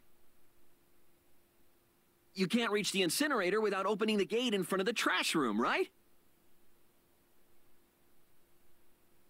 And obviously, you wouldn't be able to hit the switch to turn it on either. You need the key to get in, and the one with the key was the person on cleaning duty. So the killer had to be whoever was in charge of taking care of the trash, right? Interesting.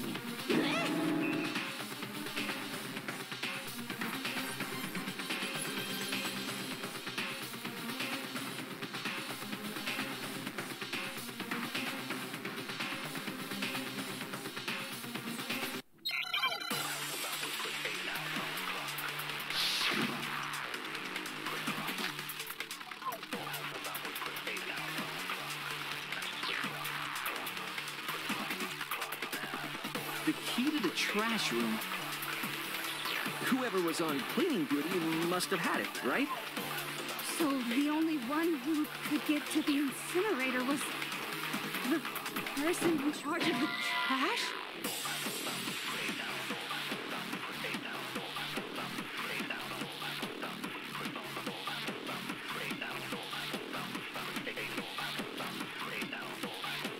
Shoot!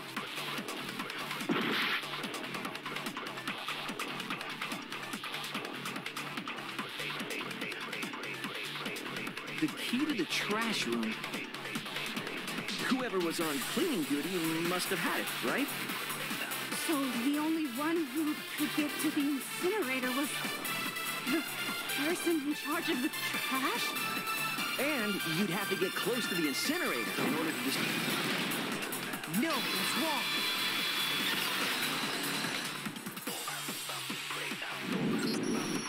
Hold on. I think I know how someone could dispose of the evidence without using the trash room key.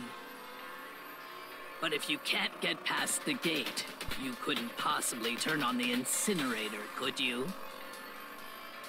Yes, you could. If you used this. What is it, some kind of glass ball? It's busted to hell. Actually, it was supposed to be a crystal ball, but, But how would you use it?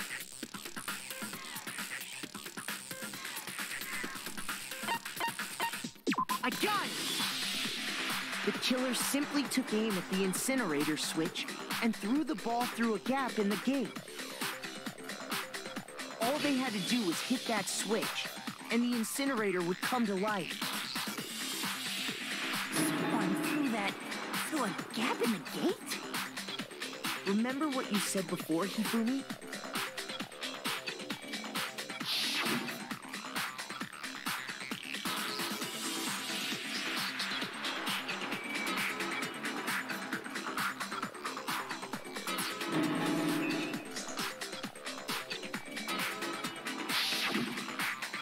Takumi had the key, so the only way the incinerator could have been turned on without his knowledge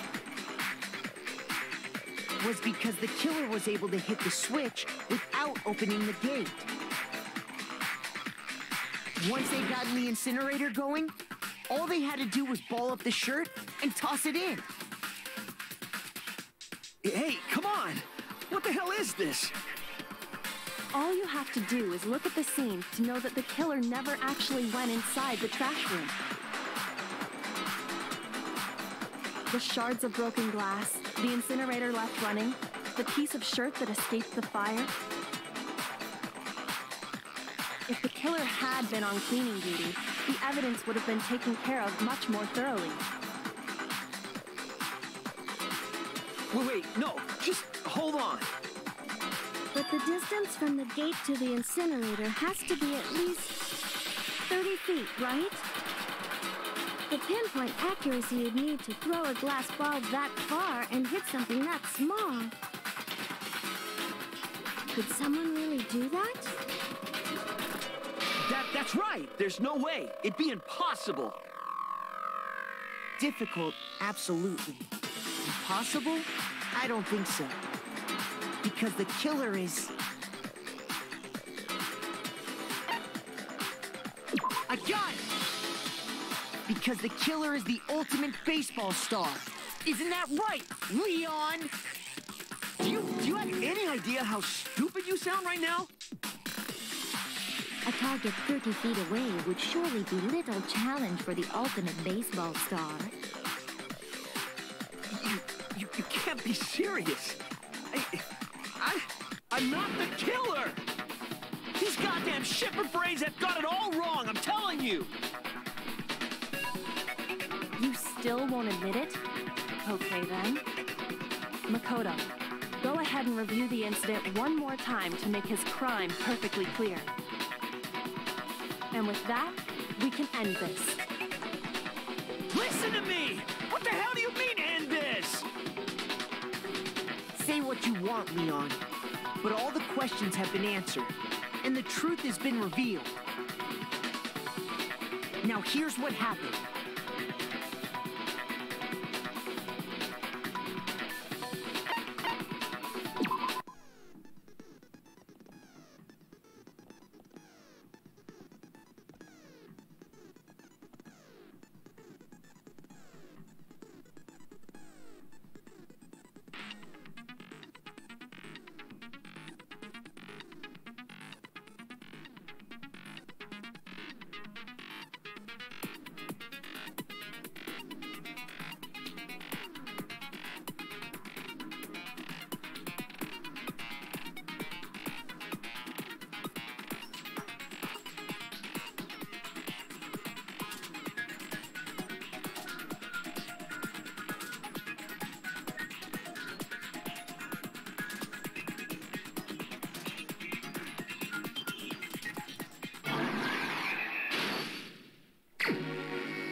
The killer is you!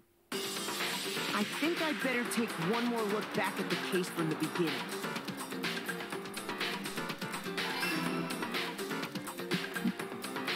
Last night, the killer went to the room Sayaka was in. In other words, my room.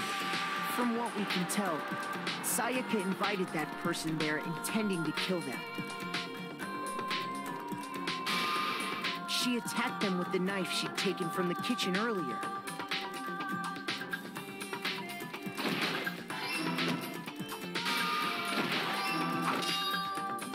But then something happened that she wasn't prepared for. They grabbed the fake sword I put in my room and fought back. During the struggle, a strike from the sword broke Sayaka's right wrist. And that's when she lost her grip on the kitchen knife. Finding herself cornered, Sayaka panicked and ran into the bathroom. The killer went after her, but couldn't get the bathroom door open. What they didn't know was that my bathroom door got stuck easily, and there was a trick to opening it. Sayaka knew about that because I told her, but of course the killer had no way of knowing.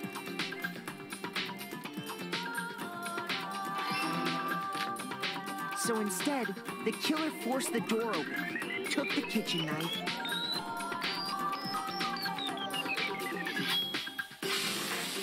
and stabbed Sayaka.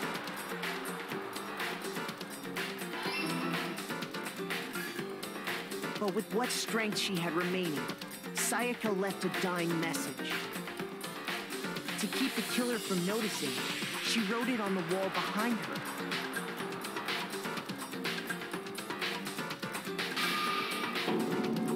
And with that, all her strength was gone. With Sayaka dead, the killer quickly began destroying the evidence. First, they took off their shirt, which was covered in their victim's blood.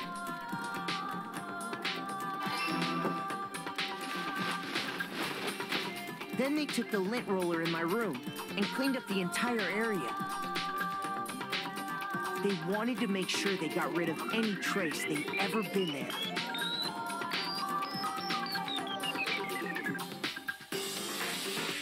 Afterwards, the killer headed to the trash room to destroy their bloody shirt. They tried to burn the shirt using the incinerator there. But the trash room was blocked off by an especially sturdy gate, preventing access to the incinerator. So they came up with a plan to use Hiro's crystal ball, which he'd left in the laundry room. The killer managed to throw the ball through the gap in the gate and hit the incinerator switch. For any normal person, that'd be an impossible throw, but the killer had the confidence to take a shot. And that's because the killer was the ultimate baseball star. The crystal ball, thrown with absolute precision, hit the switch on the incinerator, which then quickly roared to life.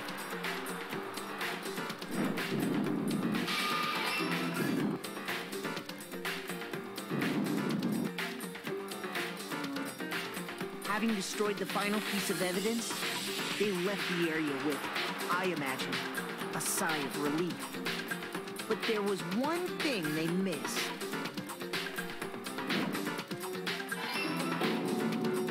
Part of the shirt they'd thrown into the fire burnt away and fell out of the incinerator.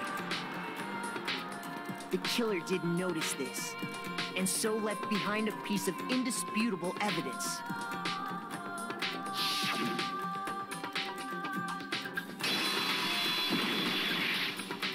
Isn't that right, Leon?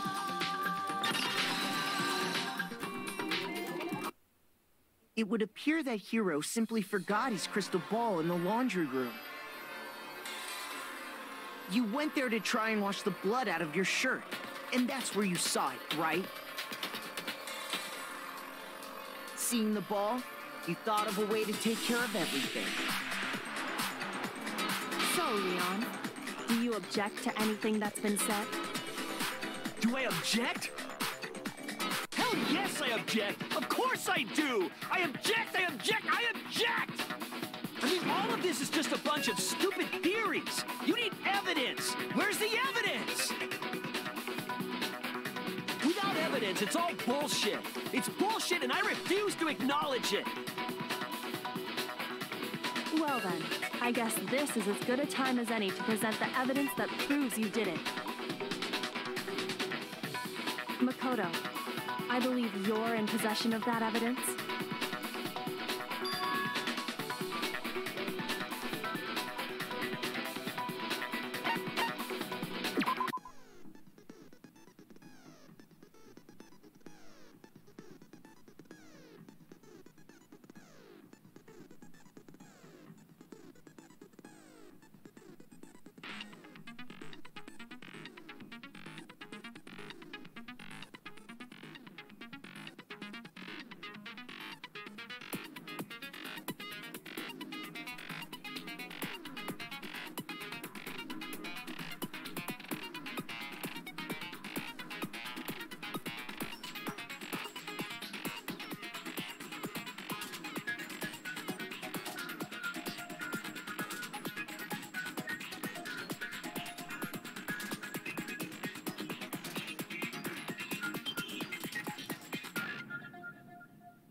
When the killer removed the screws from the doorknob, they didn't use anything from your room to do it.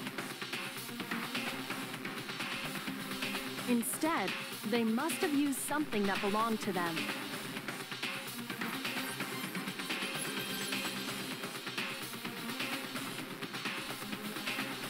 I refuse to acknowledge you. You're stupid. Stupid, stupid, stupid. Stupid, stupid, stupid, stupid, stupid, stupid, stupid!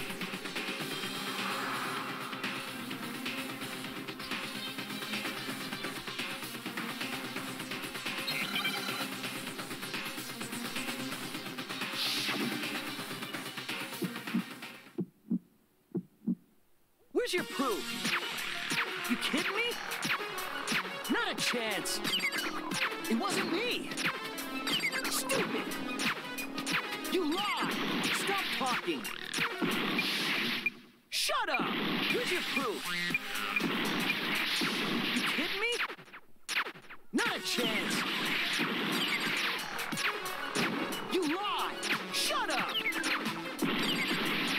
Where's your proof? You kidding me? Not a chance. It wasn't me. Stupid. You lied. Stop talking. Shut up. Here's your proof. You kidding me? Not a chance. You lied. Shut up. Shut up. Stupid. Where's your proof? You kidding me? Not a chance. It wasn't me. Stupid. You lied. Stop talking. Shut up. Where's your proof? You kidding me? Where's your proof? This should prove it.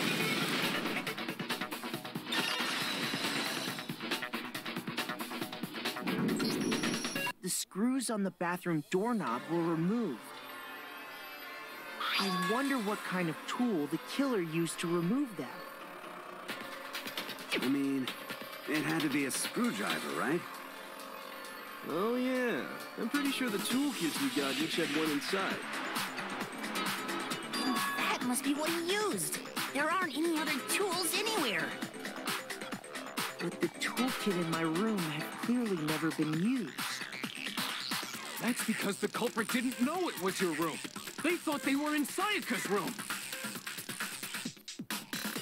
Only the boys got toolkits, so the killer naturally assumed there wouldn't be one in there. Okay, then whose toolkit did the killer use? Stupid, stupid, stupid! It had to be their very own toolkit. Stupid, stupid, stupid, stupid, stupid! Leon, would you mind showing us your toolkit? If I'm right about this, then the screwdriver will show some evidence of being used. Stupid, stupid, stupid! Huh? And if you say you used it for something else, you'll have to explain exactly when, where, and why. And let me say this right now. I lost it isn't an excuse at this point. Stupid. Stupid.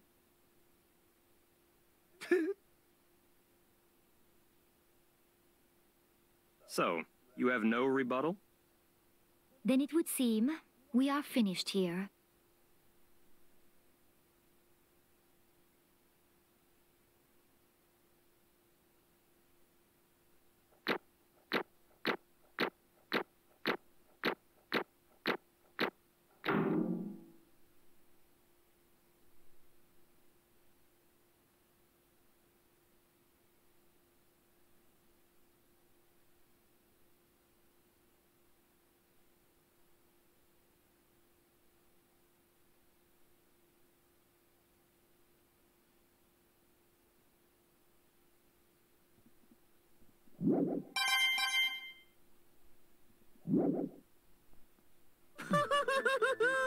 Looks like you've reached your verdict. Then are we ready to cast our votes? You all have a lever in front of you. Use it to make your selection.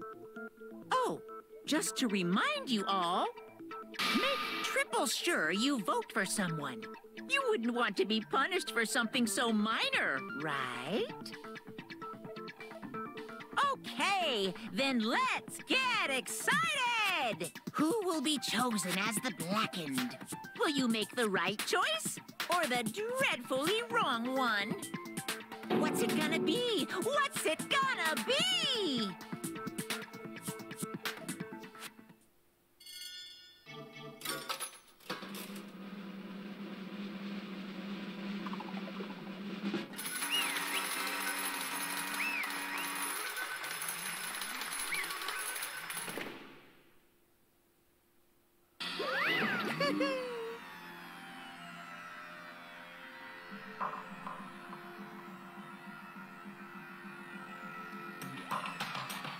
Yahoo!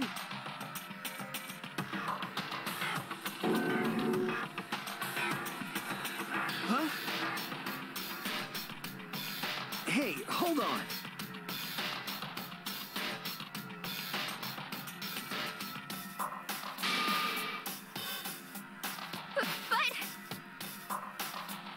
You son of a bitch! I didn't have a choice. So, that's why... None of you are any different!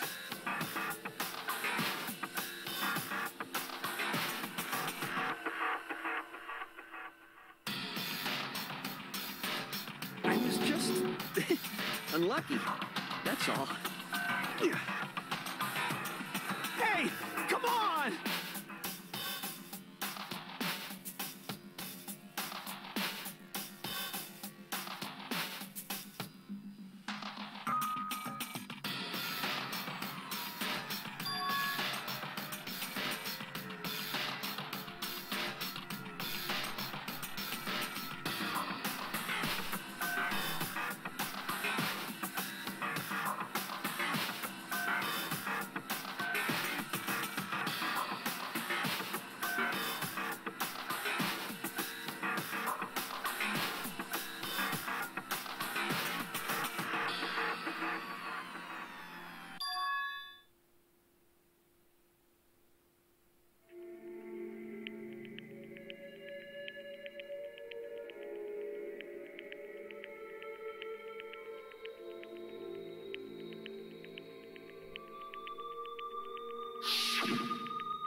happens, please always be there for me. I need you on my side.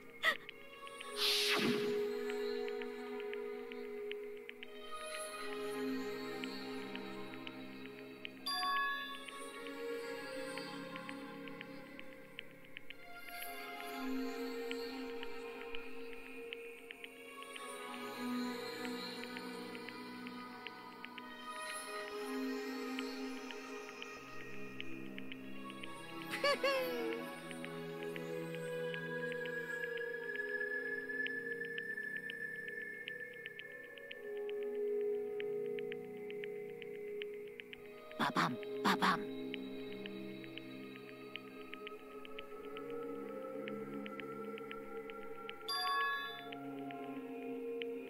Phew!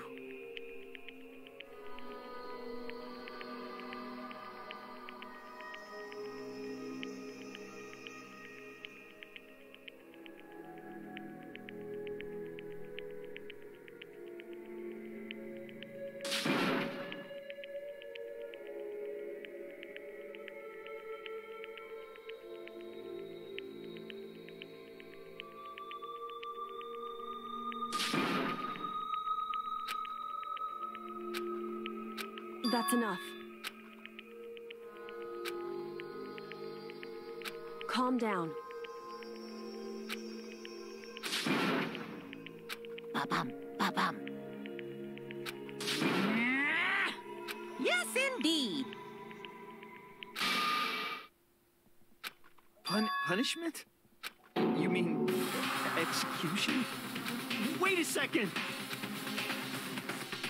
Yeah, that's it. Is that okay?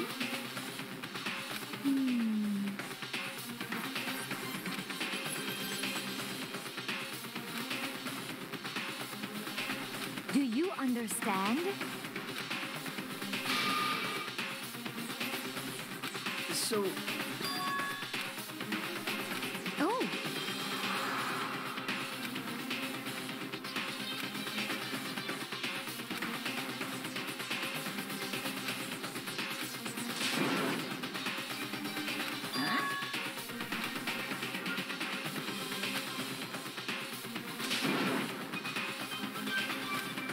Unbelievable.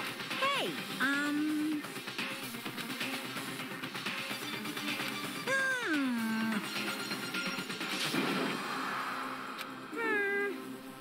Thrills, chills, kills! I'm begging you! Please, don't do this! Hey, come on now. Stop, please! Now then, I've prepared a very special punishment. No, no, no, no, no, no! Let's give it everything we've got. It's punishment time! No!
I can't take it.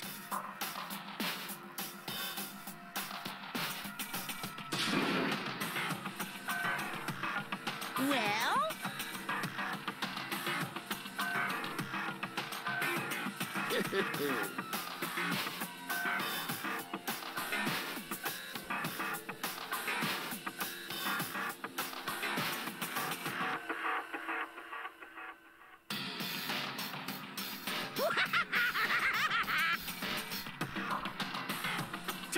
Damn you!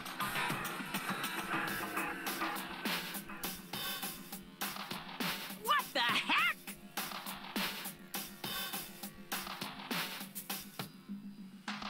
Say what? Well...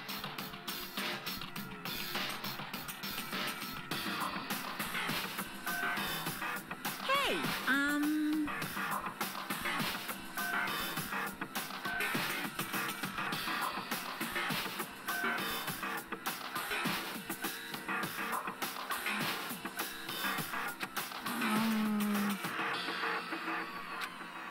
Shit.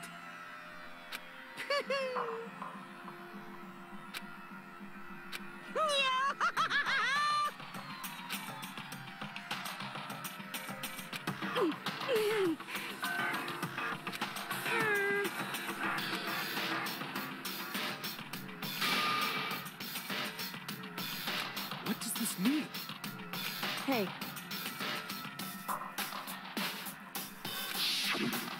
Kills! Chills! Kills! hey.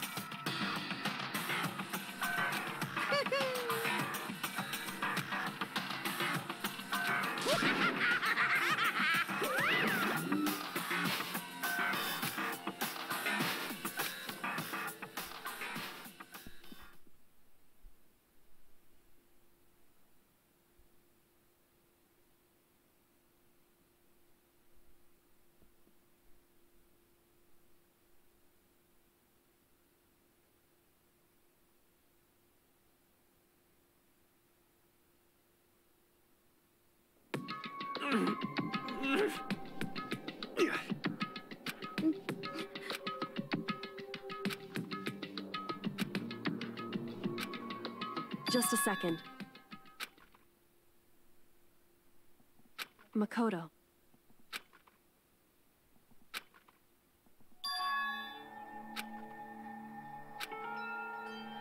Listen.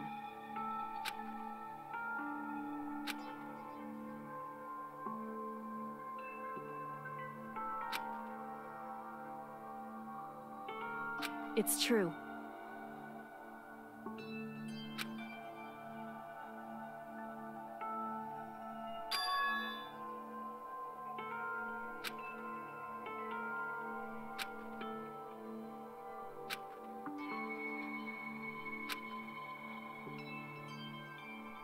However,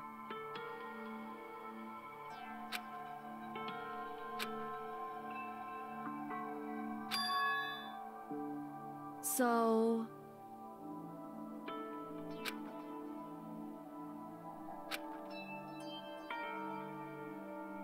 certainly. Anyway,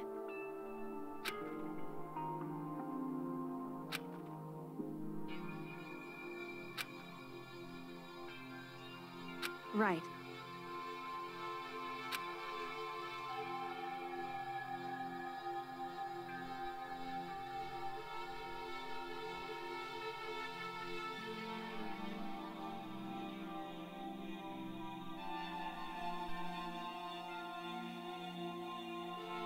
Correct.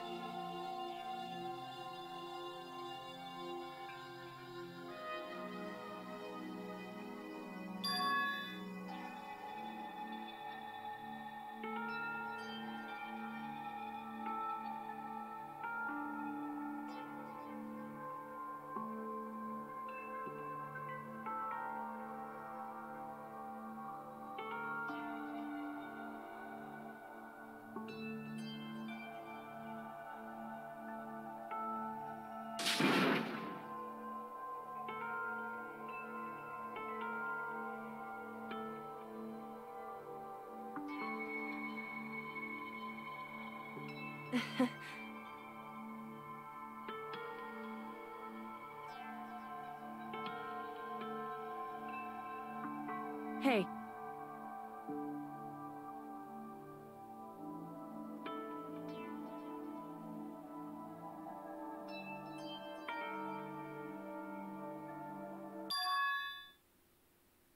What?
What are you gonna do?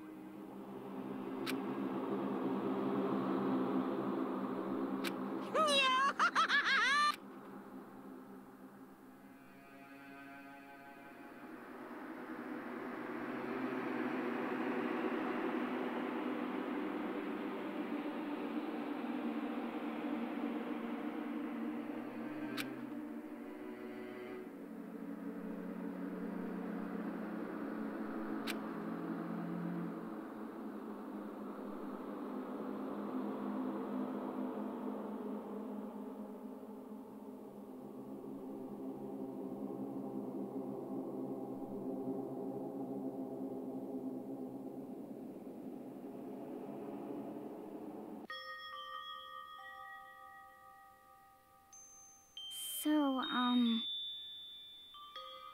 Listen to me!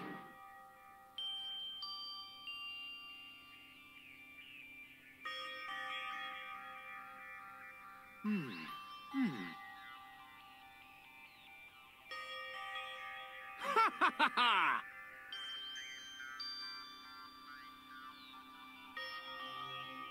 Hey, come on.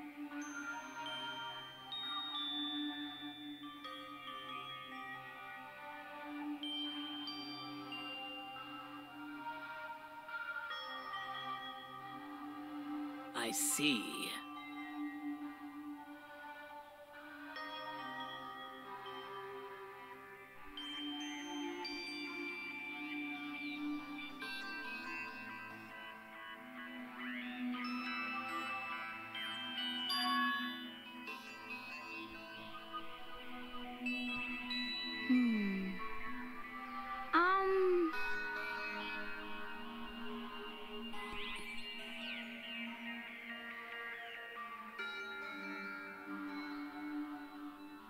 You got it!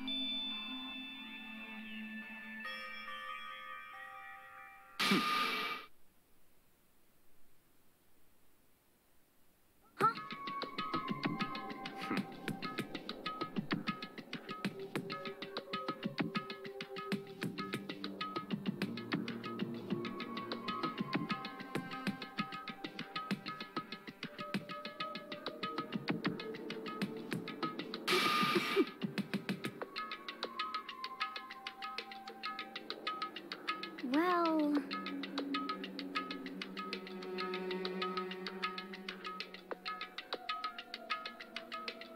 Stop talking.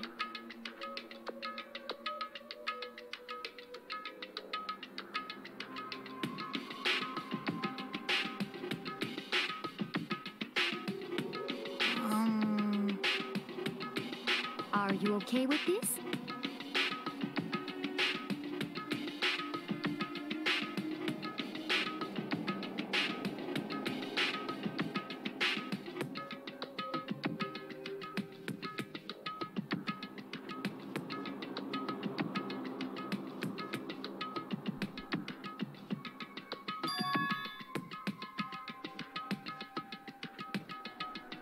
Honestly.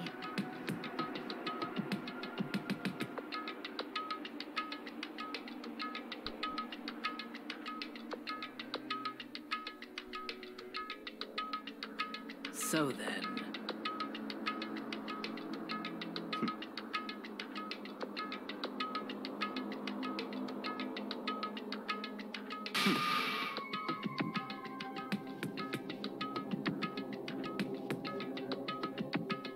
No. What? I can't take it.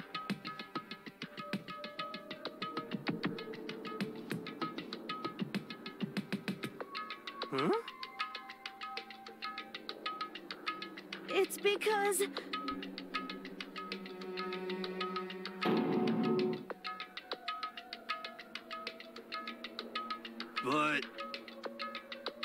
So,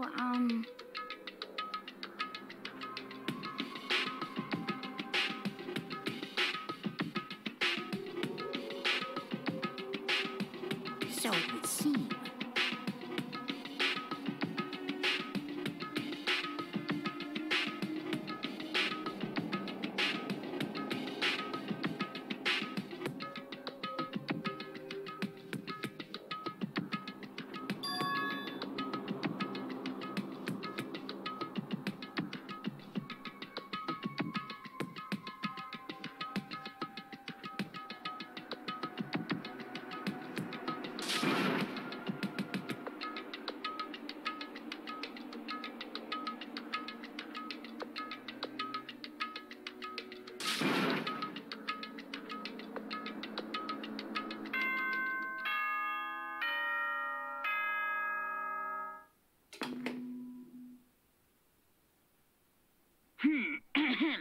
This is a school announcement. It is now 10 p.m. As such, it is officially nighttime. Soon the doors to the dining hall will be locked, and entry at that point is strictly prohibited. Oh, and one other thing. It was totally obvious before that you were trying to make yourselves feel better and justify what you did. See you, don't see you, see you. That's about how much I can see you, even when you try to hide. Now pay attention and remember this well. The burden of judging others is a heavy one to bear, so be well aware of your actions. Order and stability rely on the sacrifice and responsibility of everyone. Okay then, sweet dreams, everyone. Good night. Sleep tight. Don't let the bed bugs bite.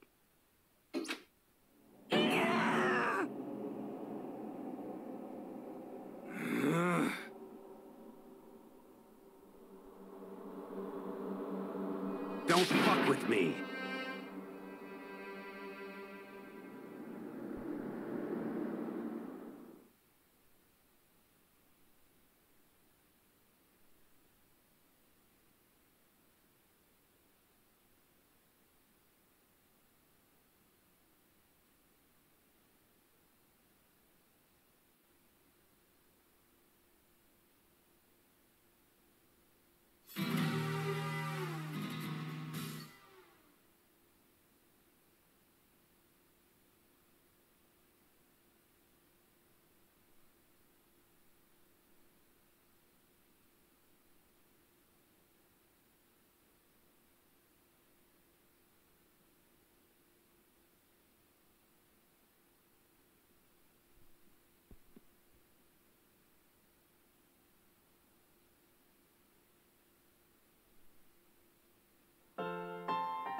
Okay, lift your arms up and down. 1, 2, 3, 4. 1, 2, 3, 4. Now reach way up and bend way down. Tighten those muscles. Let's add a little strength, a little speed to those young bodies of yours.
Hey,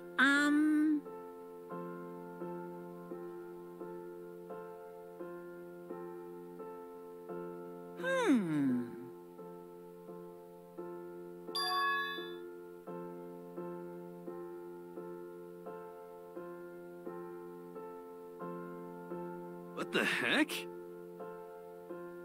You guys?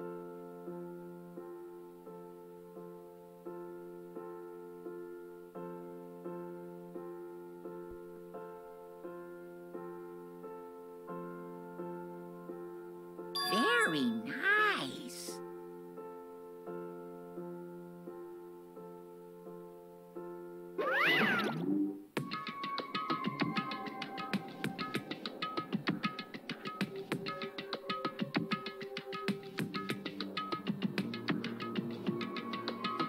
Could it be... I wonder about that. Piece of shit! Hey,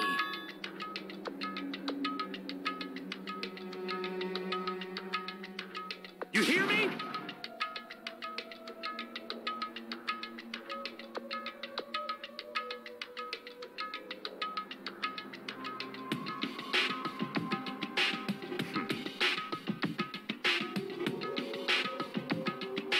Got it!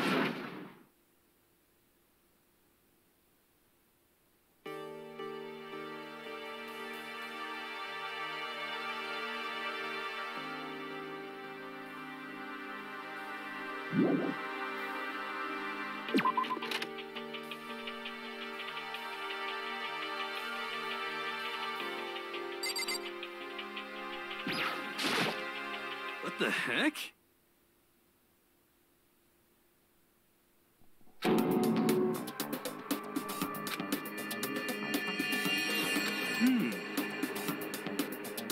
You're serious.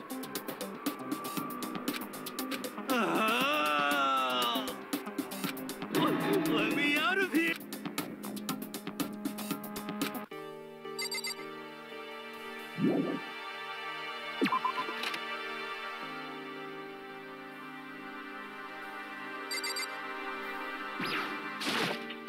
Got it!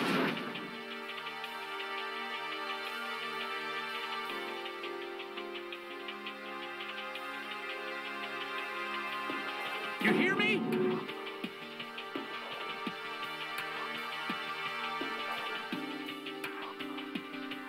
Without a doubt.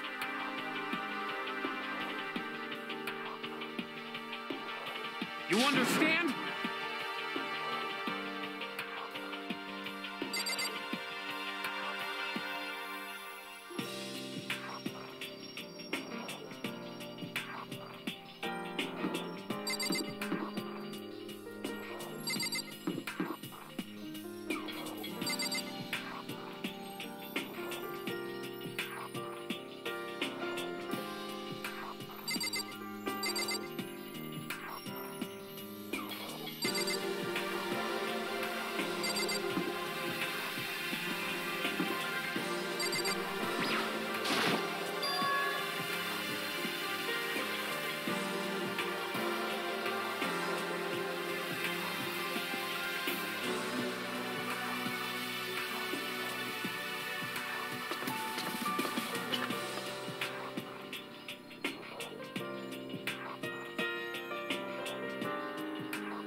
I see.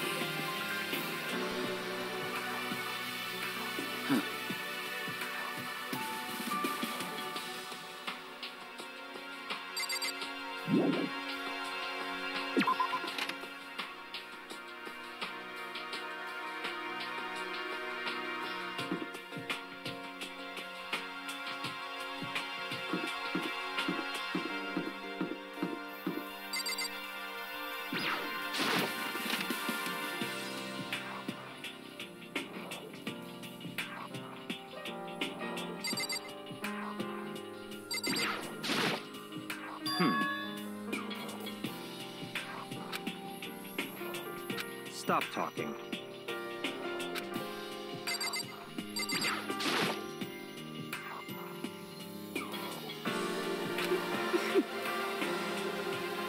Mm-hmm. You know nothing! Huh?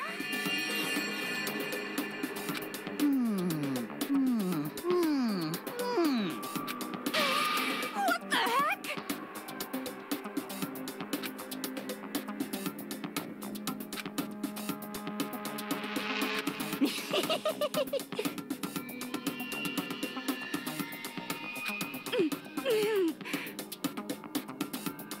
I'm telling you!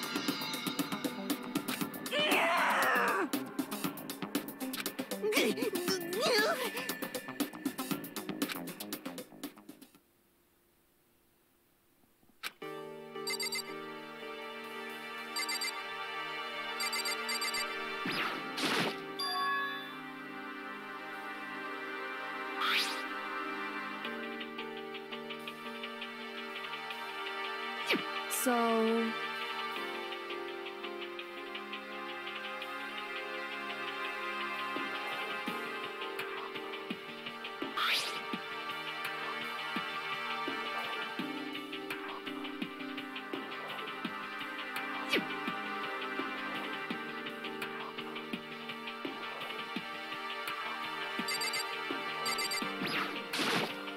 Whew.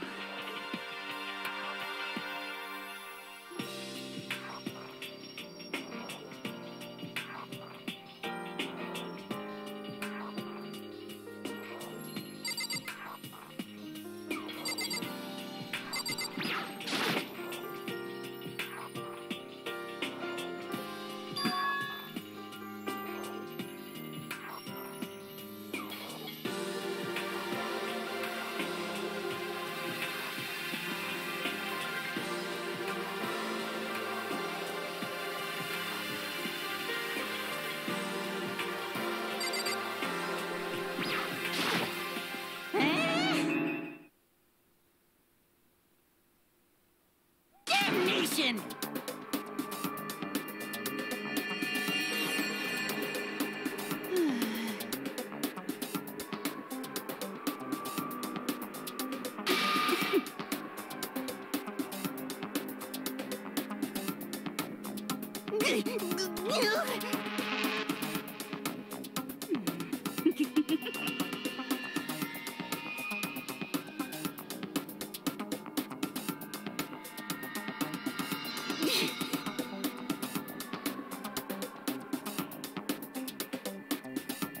You know nothing!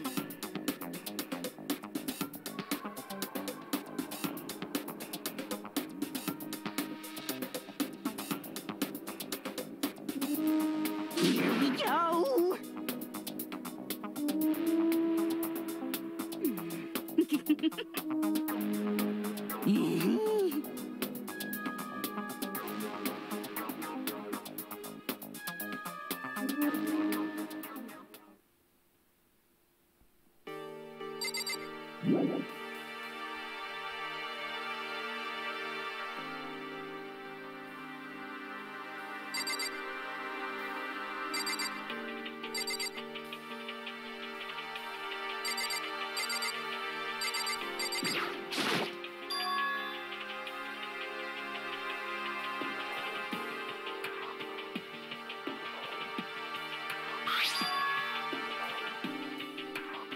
Indeed.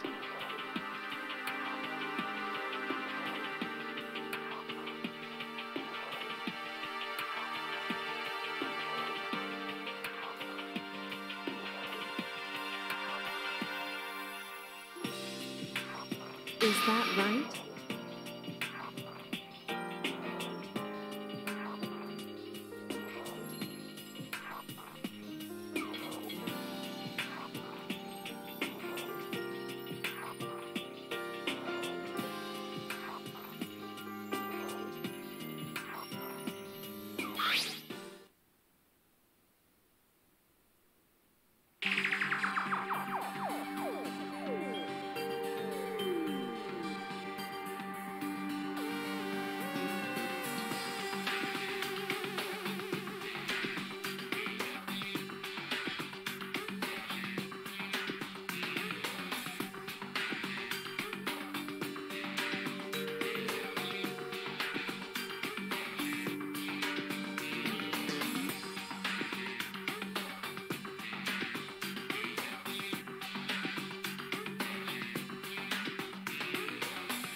it would seem...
So, in other words,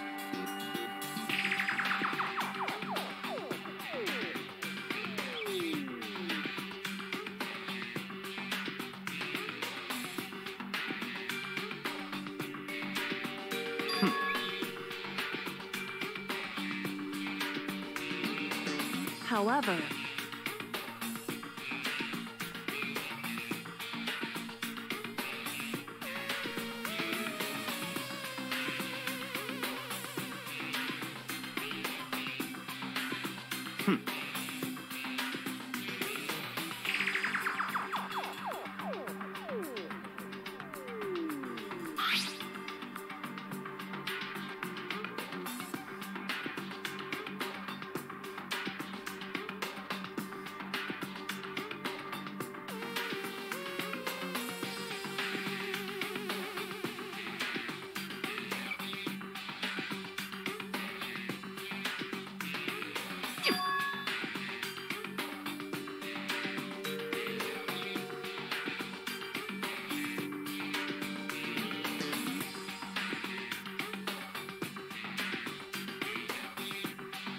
now, if...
second.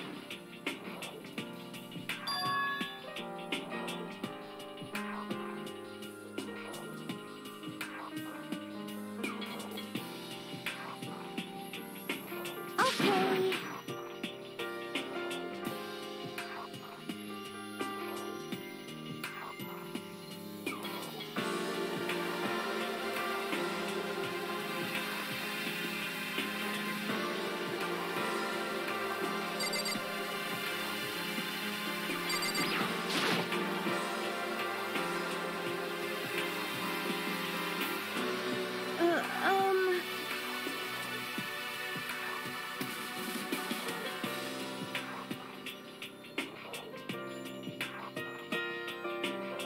But...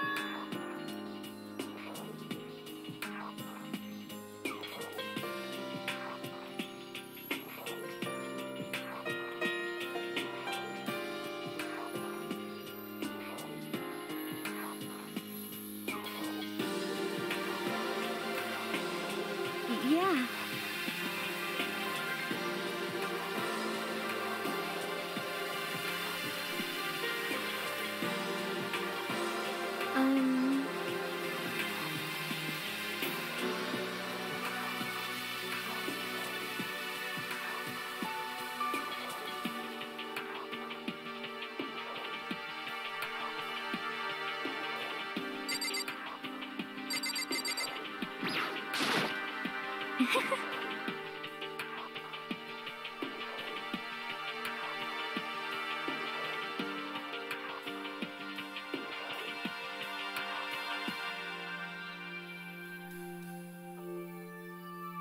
Do you understand?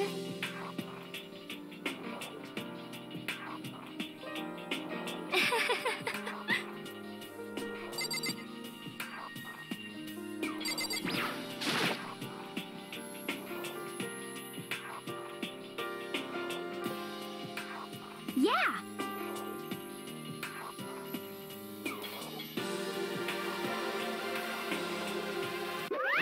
Of course!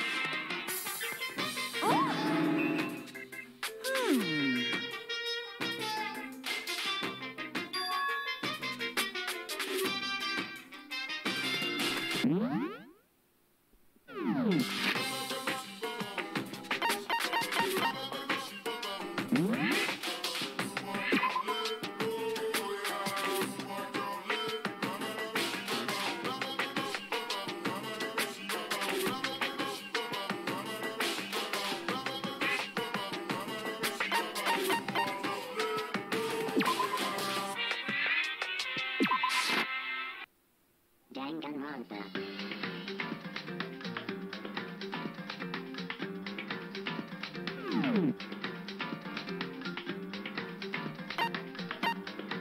Hmm.